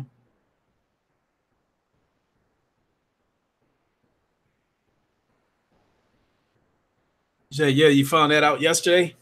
Because I wanted, bottom line was I wanted to ask you if, I wanted to ask you to come on this podcast today so you can go in depth, about your experience, with with the Oculus Rift.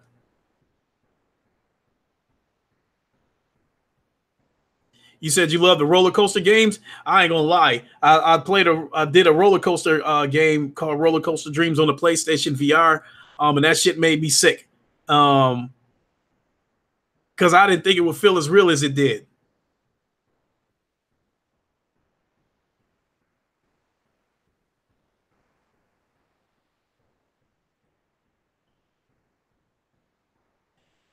Sick. Thomas Hand is asking you, what would you go with? Would you go with an i7 with a 1070 or an i5 with a 2070?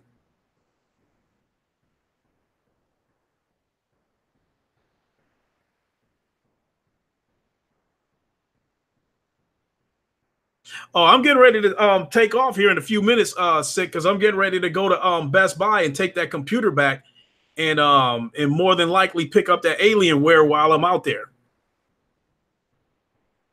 No, I don't see it, Saris. If you try to send it as a link, an i7. No, see, here's the situation, Sick. Here's the situation. Best Buy's got, two computers that I was looking at. One of them is a Dell computer that specifically says Oculus Ready. It has a 1070 graphics card with an i7, with an Intel i7. That's 1,500 bucks. The Alienware that I was talking about has an i5 with a 2070 graphics card. And Thomas Hand is asking you, which one would you go with?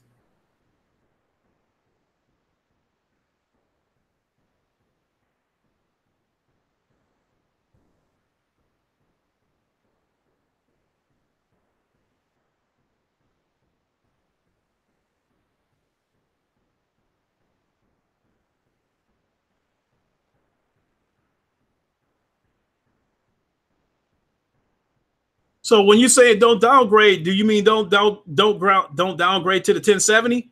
Because my computer did have a 2070 RTX. This Alienware has a 27 RTX.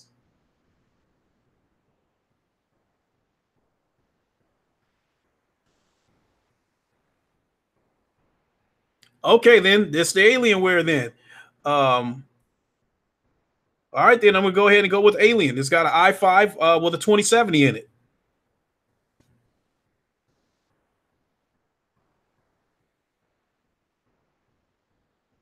It has 16 gigs of RAM and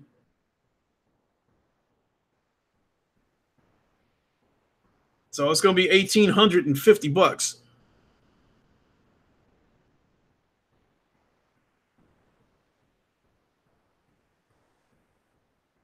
You said it doesn't show up on my end. 2070 is better than the 1070, and I think it's up there with the 1080.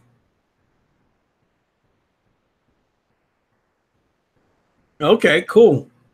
All right, then I'm gonna go ahead and go with the Alienware then.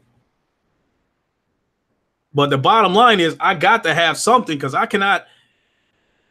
As I was telling everybody before you got here, Sick, there's a ton of games at the PlayStation Store, but they're not the kind of games that the Oculus Store has, and they're not the kind of games that Steam has.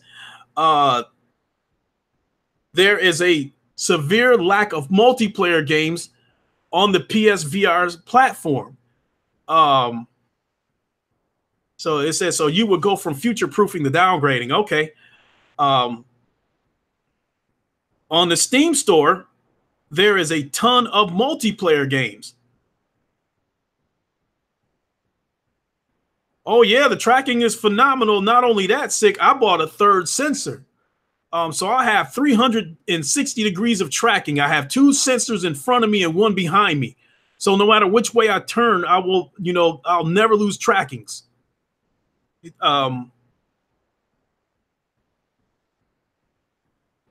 So, I love Poker Stars VR.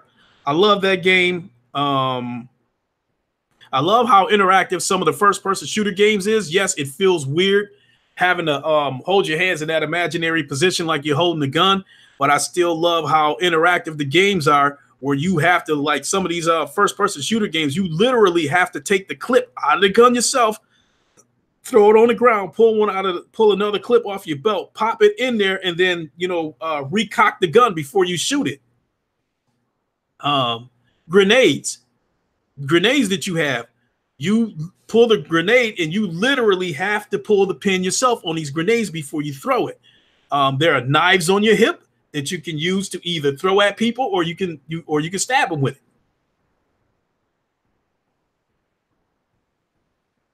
What, Sick? You don't know how to play poker? Are you kidding me?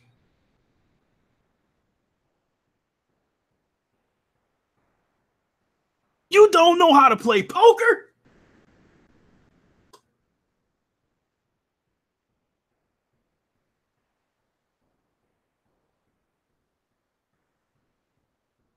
I tell you what, Sick. See, the Poker Stars VR is a free game, so why not download it? Download it, man, and then let's hook up. Let's hook up, just you and me, on a table by ourselves. I'm sure the game can take you through a tutorial, but I can be there to kind of help you understand when people kind of play games, because a lot of people will try to bluff you when it comes to these poker games. Some of these dudes will have shitty ass hands, and they'll try to make you think they got a bomb ass hand, and they'll throw $5,000 in the middle of that table in a minute, making you think they got a good hand and try to run you out of there.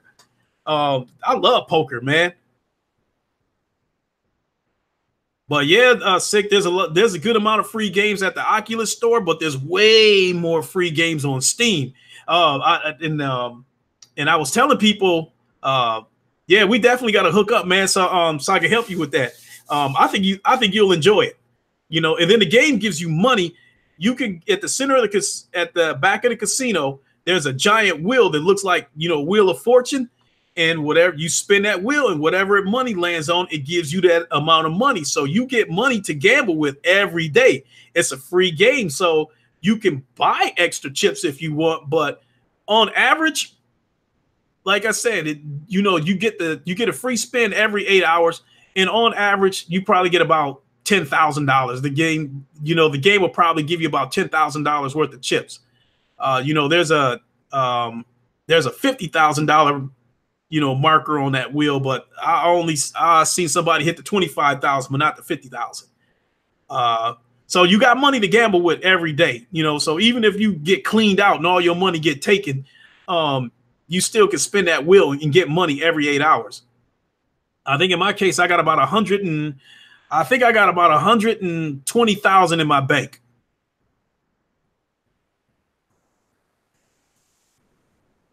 And I think they do hold tournaments on that shit. I have some money to burn, so I'm going to buy up a lot of VR games that I've been looking at. Yeah, without a doubt. And it's a lot of cheap games on there. They have full locomotion mod for Robo Recall. Is that in the settings, or you have to download a mod for it? You look like you was having a lot of fun tearing them robots apart, though. And again, Robo Recall, Lone Echo and Robo Recall are probably two of the best looking VR games that I've ever seen. You have to download a mod for it. Okay. Well, I'm glad you like it. I'm glad you like it, Sick. Again, I feel like if you would not have liked it, I would have felt guilty, because I know that I said a little tidbit in there a couple of times that I thought, you should have grabbed that Oculus, that I thought you would like it. So I am glad you like it. Releasing aggression in that game is therapeutic. I would agree. Tearing that head off. But yeah, if you want to do a podcast tomorrow, Sick, I'd be happy to join you. And like I said, we can talk Oculus, and get more in depth about your experience on Oculus and how you liking it, and how you feel about the future of VR.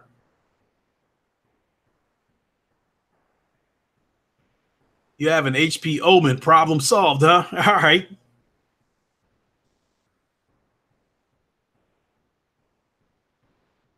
Okay, for sure. I'll do it tomorrow. Technically today's live from Wakanda Friday edition, so we got all the news out of the way, and so we can do a podcast tomorrow and talk Oculus and talk VR.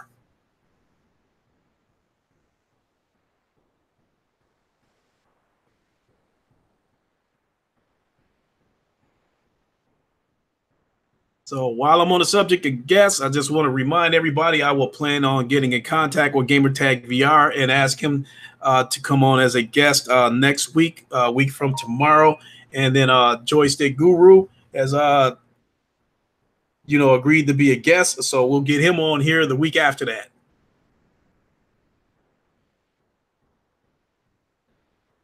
So with that being said, let me go ahead and pack up the PC and head on out and go scoop up this Alienware.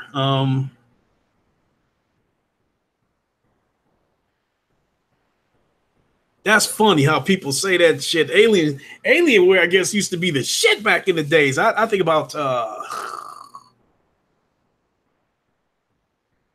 I want to say it was like 14, 13, 14 years ago, like a year or two before my son was born.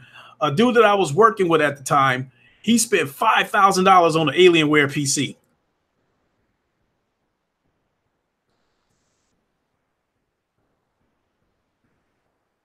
You said Dell ruined them? Oh, okay. Yeah, I get what you're saying. Just like how Dodge bought I think it was Maserati, and like one of the first cars they had put out looked like some cheap Dodge ass K car shit. Top Dog, you said Robo Recall was great a year ago. You know, I guess Robo Recall is supposed to be the follow up to Bullet Train, which I did. You know, I did play Bullet Train. It's another free download at the Oculus Store. Another good game with good graphics. It's a short experience, but it's another good game. I think it's another good game with good graphics. Robert McLeod, no, buy HP Omen, Lincoln. You will never regret it. See where I'm going with this, Robert McLeod, is I gotta have another PC today, because I don't. If they have to send my PC out to the manufacturer to determine that the shit is dead before they give me my money back, I don't want to wait another 2 weeks for that to happen. So I'm going to buy another PC today. And I'm just going to hang on to it for a week or two to get me through until my situation is resolved. And then I'm going to take it back to get my money back. And then once I get my money back from the cyber power and I get my money back from the Alienware computer, then I'll be able to start fresh. And then from there, more than likely, I'm just going to have a friend that I work with build a computer for me. You know, I'll tell him what I want out of the computer in terms of performance, and he'll, let me know what I need. Robo Recall is great and stood the test of time. Yeah. And that's cool that they give you that many free games.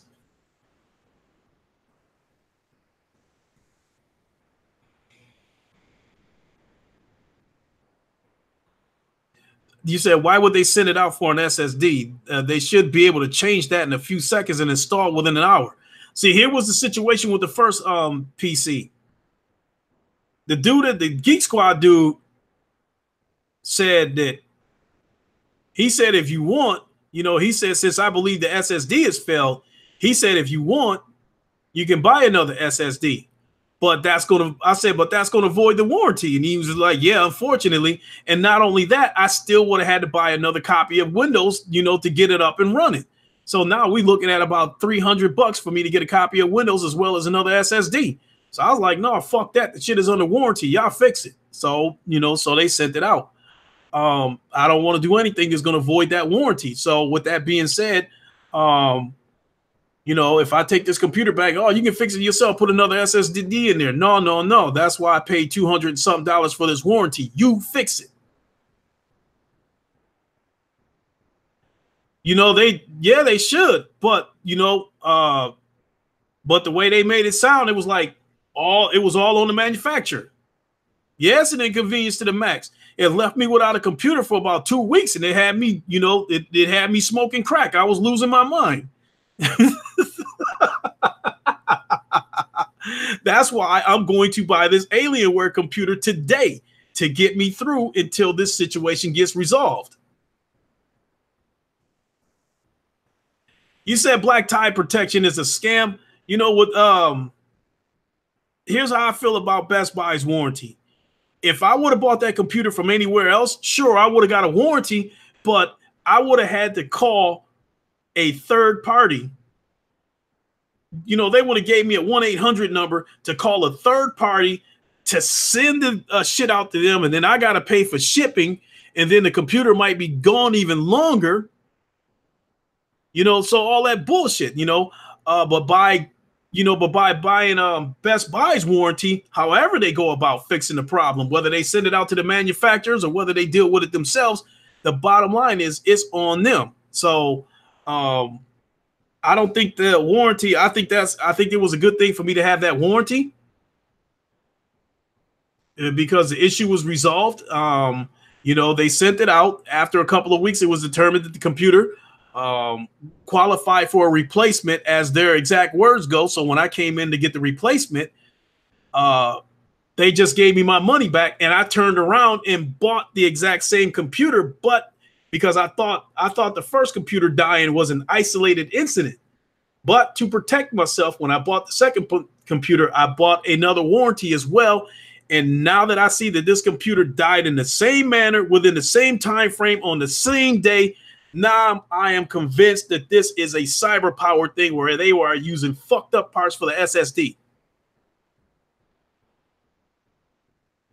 Thomas Hand, he said, the answer is clear.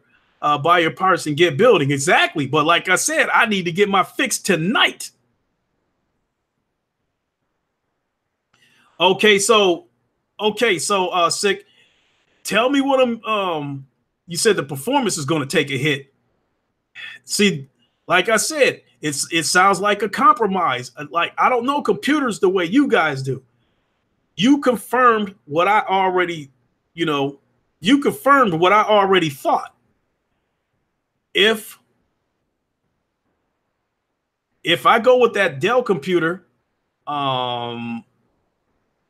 it had an i7 processor in it, but it had a 1070 graphics card. So I figured I'm going to take a hit on the graphics.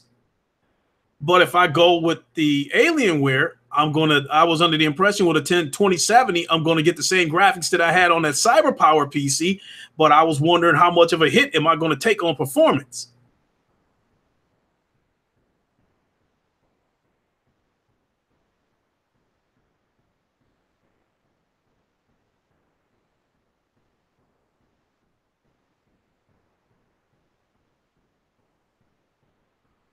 I'm scared of, Thomas Hand, you said you wouldn't touch a 1070 at this point.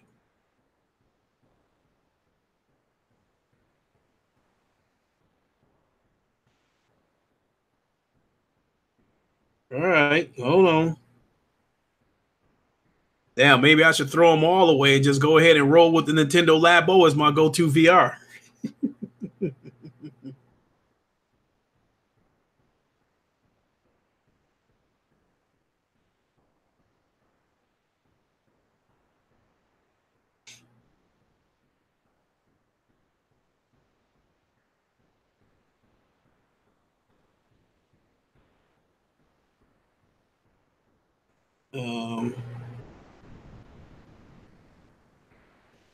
Lowest rated.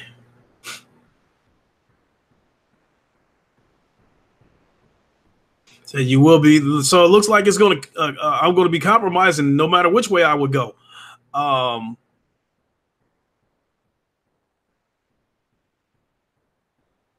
You said you would be losing DRX and RTX at,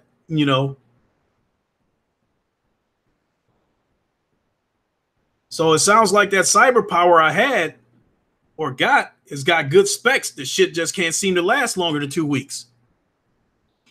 Am I thinking about building a PC, VR? At the end of the day, that's probably what it's going to come down to, because my second PC just took a dump this morning.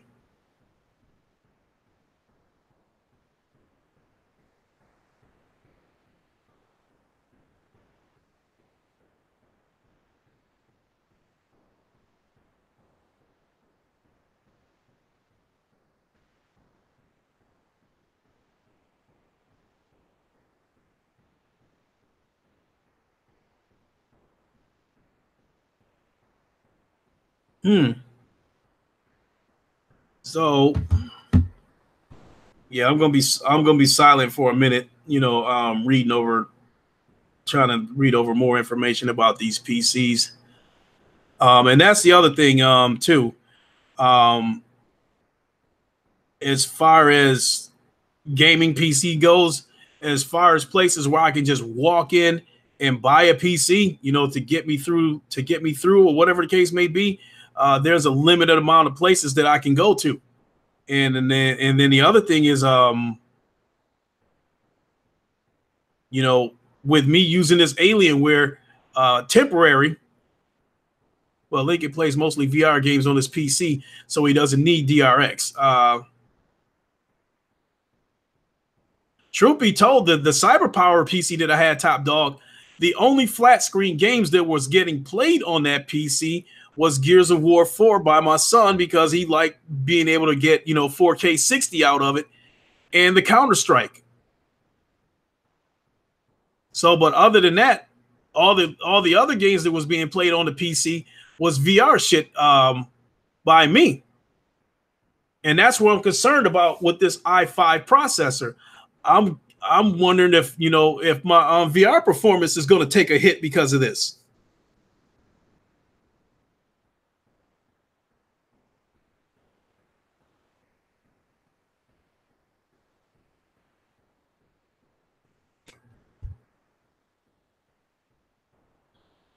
We check some other stuff too.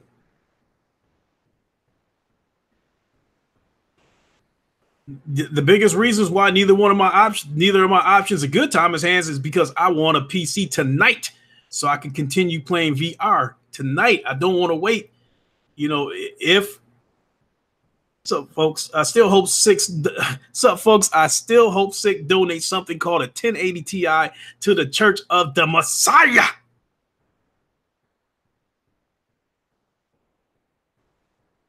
So based on what you're telling me, based on what you and SICK are telling me right now, I would be taking a bigger step back if I were to go with the 1070 rather than the i5. You said the specs for VR is not that taxing. That's all I really care about. If I go pick up this Alienware to get me through SICK, I'm just concerned. I just want to make sure that this i5 is going to be able to run the VR with no hiccups.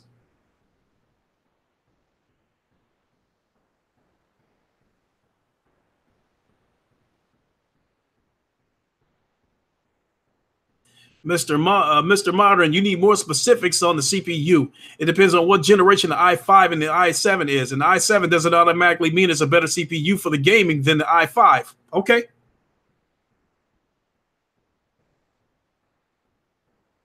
Yeah, I get that, Craig. The 1070 is a GPU and the i5 is CPU. I don't know. Again, here's the situation. My second computer took a dump while I get that thing sorted out with what's going to happen with the other CPU, with the other computer. I need something to get me through tonight, this weekend, because I want to continue playing VR, and I don't want to wait 2 weeks for my computer to go to the manufacturer and then for them to get word back that it's a loss. So I plan to buy another computer today in the meantime to get me through. Because my options are limited. The retailers where I can just walk into the store and buy a computer, I was planning on buying another computer from Best Buy that specifically says Oculus ready. And there is a couple of Dell computers. One of them has a 1070 graphics card with a i7 CPU.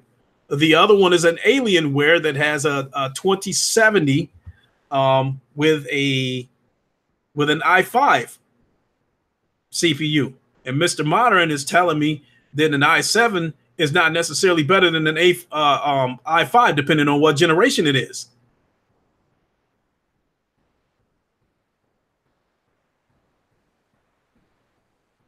But one of them, so the Dell computer costs, the Dell computer that I was talking about with the 1070 is $1,500. The Alienware with the 2070 in it is $1,800. I spent $1,400 on that CyberPower.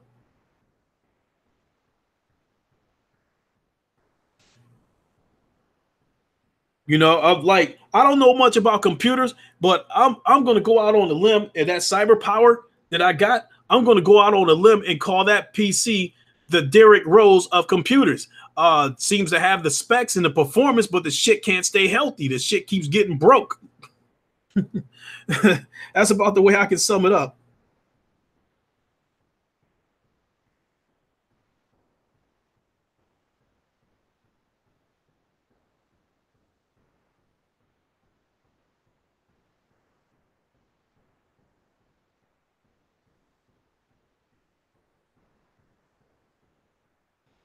You said they should cut me a deal since the second one took a dump. Yeah, you know how that shit gonna go.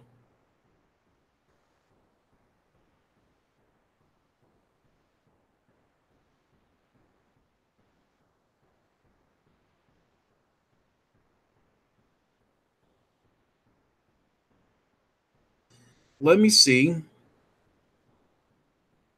what they got here.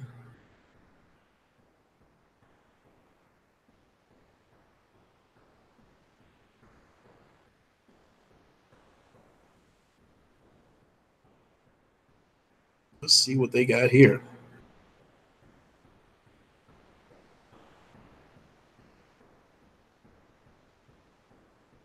No, not that.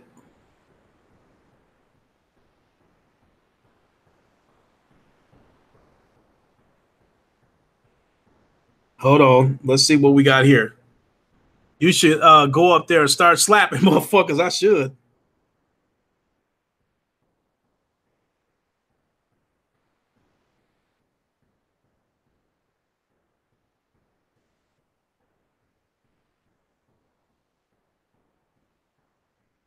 Yeah, this Dell right here, for the most part, is the same shit that's at Best Buy and Costco.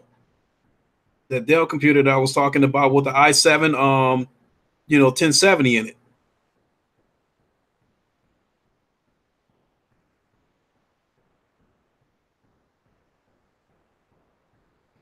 Let's see here what we got here.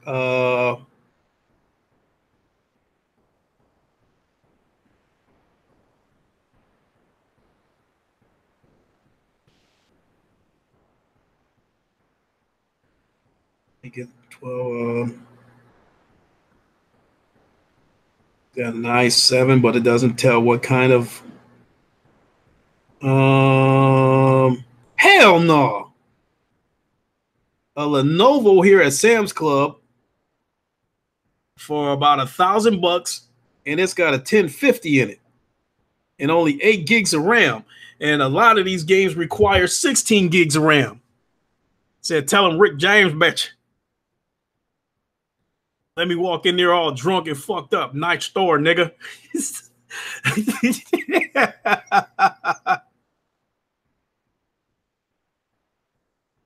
Yeah, top dog. That's why I was saying the 27 on the Alienware is $300 more.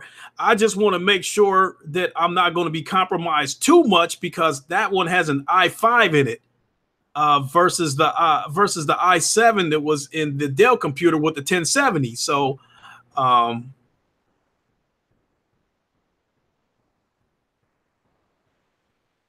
okay, Mr. Modern. Thanks for sealing that for me. Thanks for sealing the deal. I'm going to go ahead and grab that Alienware. But remember, it's still just a temporary fix, though.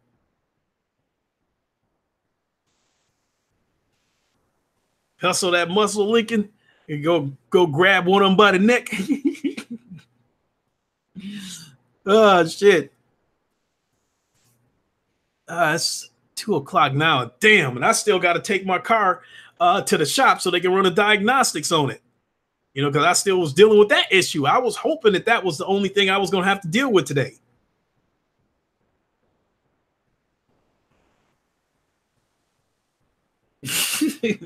Damn, I've been on for 2 hours. God damn. I flew through all the damn gaming news and spent most of the time talking about this damn computer. Hey, but just to refresh everybody again, since you hear Craig and is sick, I'm also going to buy the Labo VR today. I'm not going to buy that deluxe pack that costs $80. I'm just going to buy the goggles and that blaster gun. That's called the starter kit for $40. I'm going to pick that up today because I am curious about Breath of the Wild in VR, and I am curious about Mario Odyssey in VR. When it was first announced that the Labo, that the Labo VR was coming, I had saw a couple of videos where they were claiming that it was rumored that Smash Brothers would also be playable in VR. And that, and I really hope they do that, because that's, Smash Brothers is one of the few Nintendo games that I do like. I wouldn't buy a Switch for it, but being that my son has it, and he has Smash Brothers, I'm always cool when he brings it. So, and I said it before, if Nintendo decides to bring Pokemon to the Labo VR, that's going to be a slam dunk right there. I mean, those Labos are going to fly off the shelf. Thomas Hand, you say the man can talk. Hey, my shit's scratchy, but hey, I've been keeping y'all entertained for a while. So if you at work, I I helped you get through 2 hours of your day.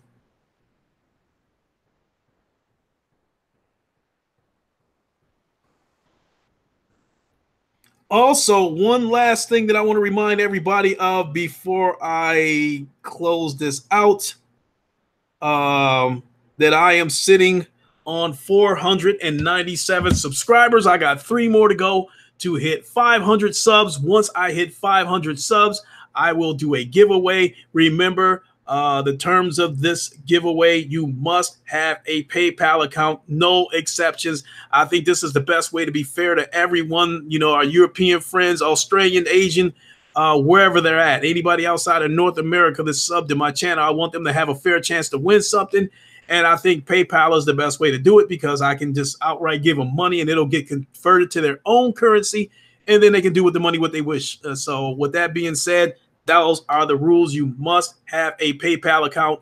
In this day and age, I couldn't see how anybody's able to be tuned into YouTube like this and not have a PayPal account.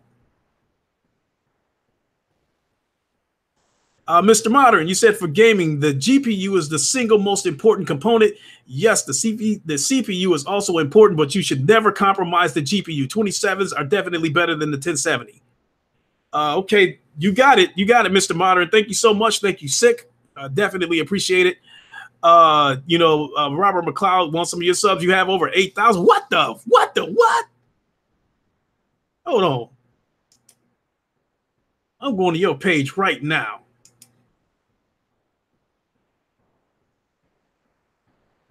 Hold on a minute, Robert McLeod. You got 8,476 subscribers. What the hell you doing listening to my little dog shit channel? This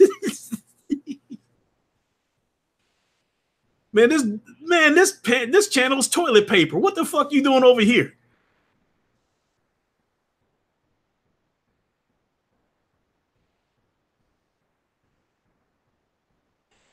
But in any case, I appreciate you being here. I know you've been coming into these chats for quite a while. I really appreciate it.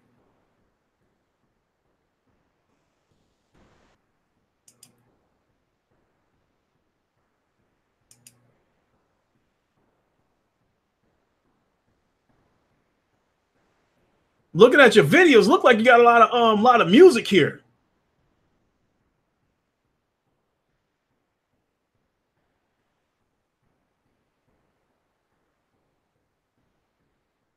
Okay, but I'll definitely check it out.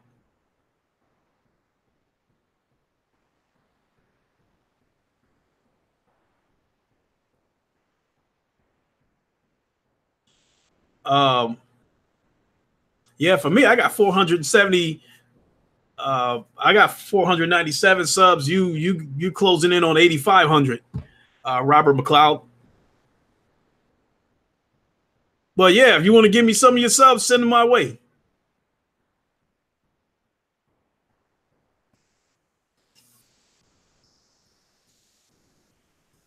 If you want to donate to the church, as Craig would say.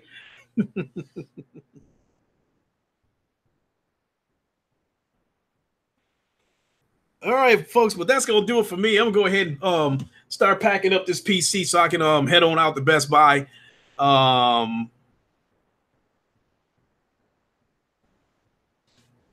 Let me take a look one last time whether that 2070 was a GTX or a RTX. I know the CyberPower had an RTX. I think this Alienware might have a GTX. I don't know what the difference is between those two. I didn't know he had a channel either. No.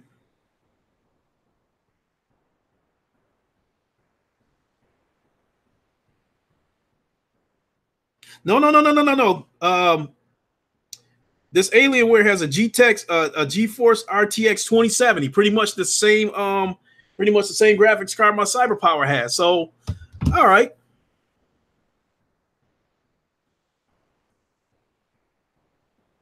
So as far as the graphics goes, I won't be compromising anything. I'll still have 16 gigs of memory. The big thing that stands out is the processor. You know, it looks like, you know, I'll be dealing with this i5.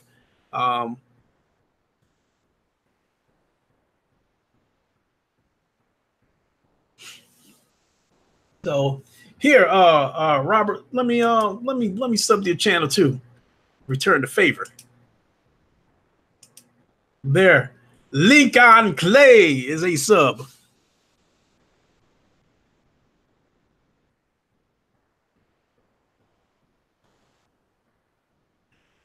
All right, y'all. I'm gonna get on out of here though. I enjoyed giving y'all a good laugh, knowing that my PC took a dump. I'm sure once word gets back to Diver fat ass about it, he gonna be fucking with me tonight about it on the round table. But at least I will have a replacement PC to take care of it today.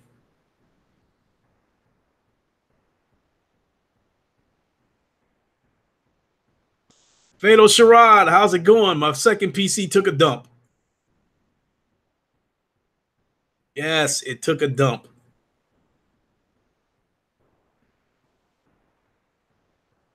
It crapped out in the same manner as the first one. Yeah, Fatal.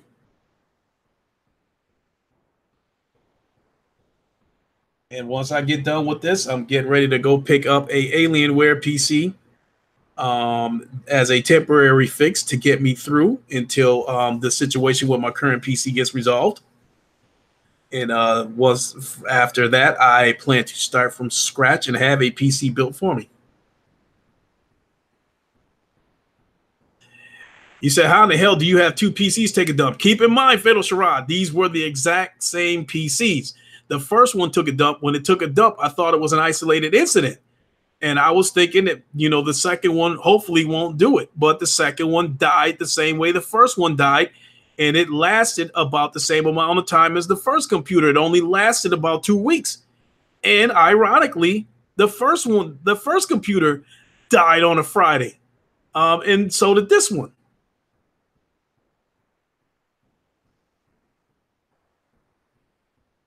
So it's deja vu.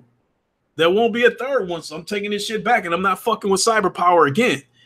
If they fix this computer, if they decide that they're going to go ahead and fix this computer, then I'm going to try to kill it again. I'm going to keep killing them until it becomes obvious to Best Buy that there's going to be more trouble than it's worth to keep fixing this computer. So I'm just basically going to put them in a position where you either give me my money back or, you let me, get something different.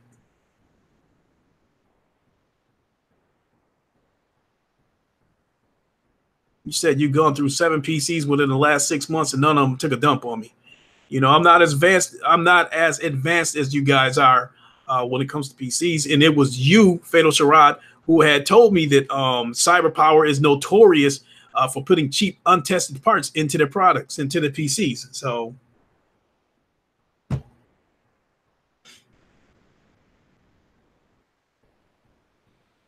but and I saw you a little while ago, Vieira. Thanks for the early congratulations.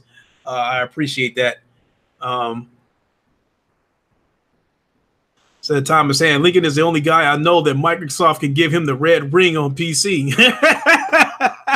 Motherfuckers. He said, see, I told you cyber power was junk.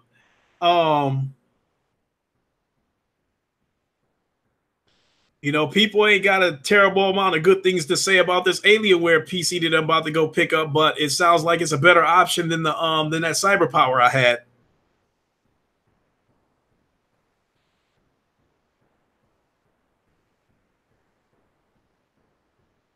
But I think that's what makes America great, is that we build junk.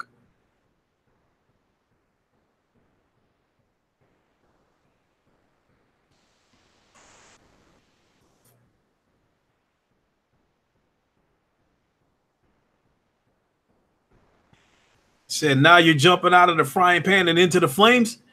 But here's the situation, as I was, telling everybody else, and I'm, saying this for the 1000th time. I don't want to send this computer out. I don't want to deal with having this computer being gone for 2 weeks and I don't have anything to play. So keep in mind that this Alienware that I'm going to pick up today, I'm not planning on keeping it. It's just something to get me through until the situation with my other computer gets resolved. Once they give me my money back or they fix the other computer, I will take the Alienware back to the store and get my money back.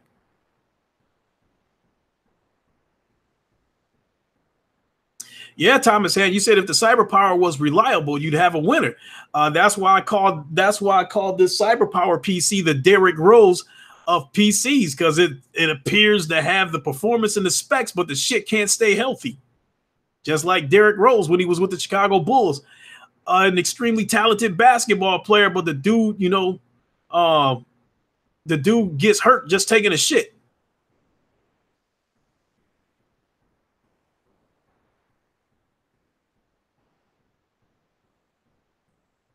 But Fatal Charade, I would like to think that this Alienware, if I did decide to keep it, I would like to think that it's going to last longer than 2 weeks. Both of those cyber power PCs took a dump after 2 weeks.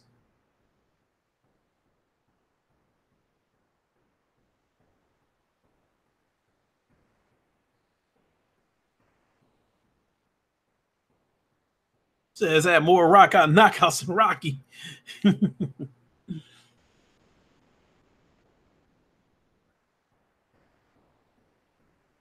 Well, folks, almost have no voice left. My shit is feeling extra scratchy. So I'm gonna go ahead and pack it up and check out Gamer Tag's video and see what he's got to say about the Nintendo Labo while I'm packing this shit up and getting ready to head on out. I definitely want to thank everybody for coming by. I appreciate it. Give it a like, share, comment, all that good stuff. I want to thank everybody for coming to Wakanda. So this country ain't great until Trump is gone. When it comes to American corporations, it doesn't matter who's the president. They're still going to build junk. That's what Americans do. They build junk. And in some cases, they build it on purpose with the intentions of you having to come back and get another one a few years later. It is the American way. We build junk. I think America might be the only company that sells you junk and brainwashes you into believing that you're getting a great product. You say, Joey, thanks for sticking it out till 2:30. Hey, I'm glad you've been listening this whole time. I know you're getting ready to punch out in about 3 minutes. So thank you for sticking it out till 2:30. I appreciate it. Yes, Vera, I will see you tonight on the Roundtable podcast. So as I was saying, we know that Diver Fat Ass gonna give me a bunch of shit about that second PC taking a dump. So I'll be ready to, I'll be pretty much ready to tell Diver to suck my ass while I'm shitting, because I know he gonna fuck with me.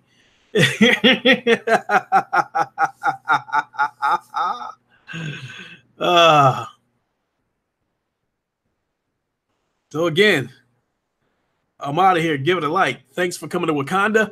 Our staff will provide everybody with parting gifts as you make your way to your shuttles. And I wish you a safe flight home. And keep an eye out. Also for tonight, we got the round table tonight. Also keep an eye out for tomorrow, as I plan to hook up with Sick Humor as we talk a little bit about his experience with the Oculus Rift. He appears to be enjoying himself with Robo Recall, and I want to get it, his thoughts in depth of what he thinks of the Oculus Rift. What does he think, now that he's like really tasting VR firsthand? I want to get his thoughts on, does he think the industry will grow, and will it ever become mainstream, or will it remain niche? We'll find out. So I'm out of here, folks. Thanks for tuning in. You guys have a good night. I'm sure I'll do some kind of stream tonight once I get this other computer back home and get everything set up. For the most part, these files are small enough that I should be able to recover most of them tonight. So, so one way or the other, I'll get a stream done. Thanks for tuning in, folks. One way or the other, whether it's through one of my game stream or whether it's on the Roundtable podcast, I will see you guys this evening. You guys have a good one. It was my pleasure to entertain all of you. We will catch you later. Wakanda forever!